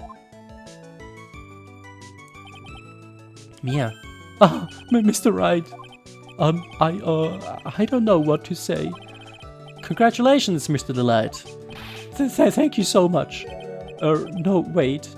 Nothing really matters anymore, though, now that all of this is... Come on, just be happy already. Maya. You've been cleared of murder charges and got off as Mask the Mask to boot. But in exchange, I lost everything. Huh? What do you mean? Stealing security information from KB Security, becoming Mask the Mask. I did it all for one reason, for her. You mean your wife, Desiree? She hates criminals more than anything. Come to think of it, she was once held hostage by some robbers, wasn't she? She always said how she hated sneaky criminals. I knew that, but... Once I got fired from KB Security and lost all the money I had, she wouldn't have any reason to stay with me. I thought she would leave me for sure. So, that's why you became Mask the Mask? Yes, but it's all over now. A broken bowl can never be put back together. That's not true, right, Nick? Right. Really? Can we go back to the way things were? You'll be fine, and Nick can prove it. I can? I kind of wish you would check with me first. Mr. Delight, even if a bowl is broken, there is always a way to put it back together. Soll ich die Ohren nicht zeigen? Einfach weil es so komisch gephrased wurde? Ja, komm. The sacred urn. Tessie was the one who found this. Desiree, your wife, she's always believed in you, Ron. That's why you'll be fine. You don't have to worry about anything.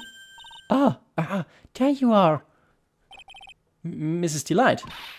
You did it, Ronnie, you're innocent. I'm so happy. Thank you, I appreciate that, but I suppose you don't want anything more to do with me, do you? Ronnie, why didn't you talk to me about what was going on? I had no idea you had quit KB Security. I never imagined that you were really Mask the Mask either. Miss Delight, what are you going to do now that you know? You're not going to really leave him, are you? Come on, it's obvious, isn't it? How could I ever let a wonderful man like him get away? After all, my bike's really fast. So fast there's no way he could ever get away. But didn't you say that you hated criminals? Oh, I only hate people who act all cowardly and sneaky. Like the detective. I see. Or he went and declared his crimes before he committed them, like a man. I just love a man who's so chivalrous. Chivalrous? I knew I was right about you. Every day I spent with you is filled with thrills and excitement. Tessie. Tessie, you really do love Ron, don't you? Nicky boy? Yes? I'm really glad I asked you to defend my Ronnie. Thank you so much. I'll never forget what you've done for us. Oh, well, take care of yourself. You too, Nicky boy. I can feel my face going red. Mr. Nick, Mr. Meyer, congratulations. Talk about bad timing. Mr. Nick, how could you with another man's wife in front of Mr. Meyer? No, we've got to never forgive you ever.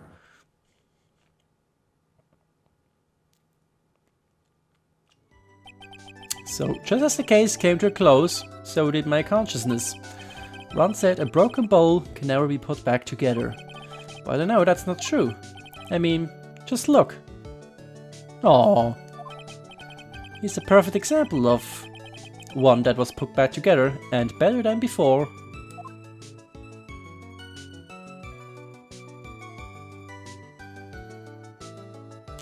Man hätte die Farbe vielleicht noch weggewaschen können, aber... Turnabout End. Das war die zweite Episode von Phoenix Wright Ace Attorney Trials and Tribulations. Well, was für ein richtig kopfzerbrechender Fall das war. Also zumindest für mich. Vielleicht hattet ihr ja den kompletten Durchblick. Selbst für mich, ich kannte ja eigentlich schon. Also kannte ja so plus minus, ne? Ich habe es halt schon mal durchgespielt gehabt. Von daher kannte ich eigentlich den Outcome, das Ergebnis. Aber, Alter, kam überhaupt nicht mehr drauf klar. Ja, da haben wir mal wieder einen Zweistünder, ne? Geht ja nicht ohne. Ja, that was something. Der nächste Fall wird hoffentlich dann nicht mehr so schwierig.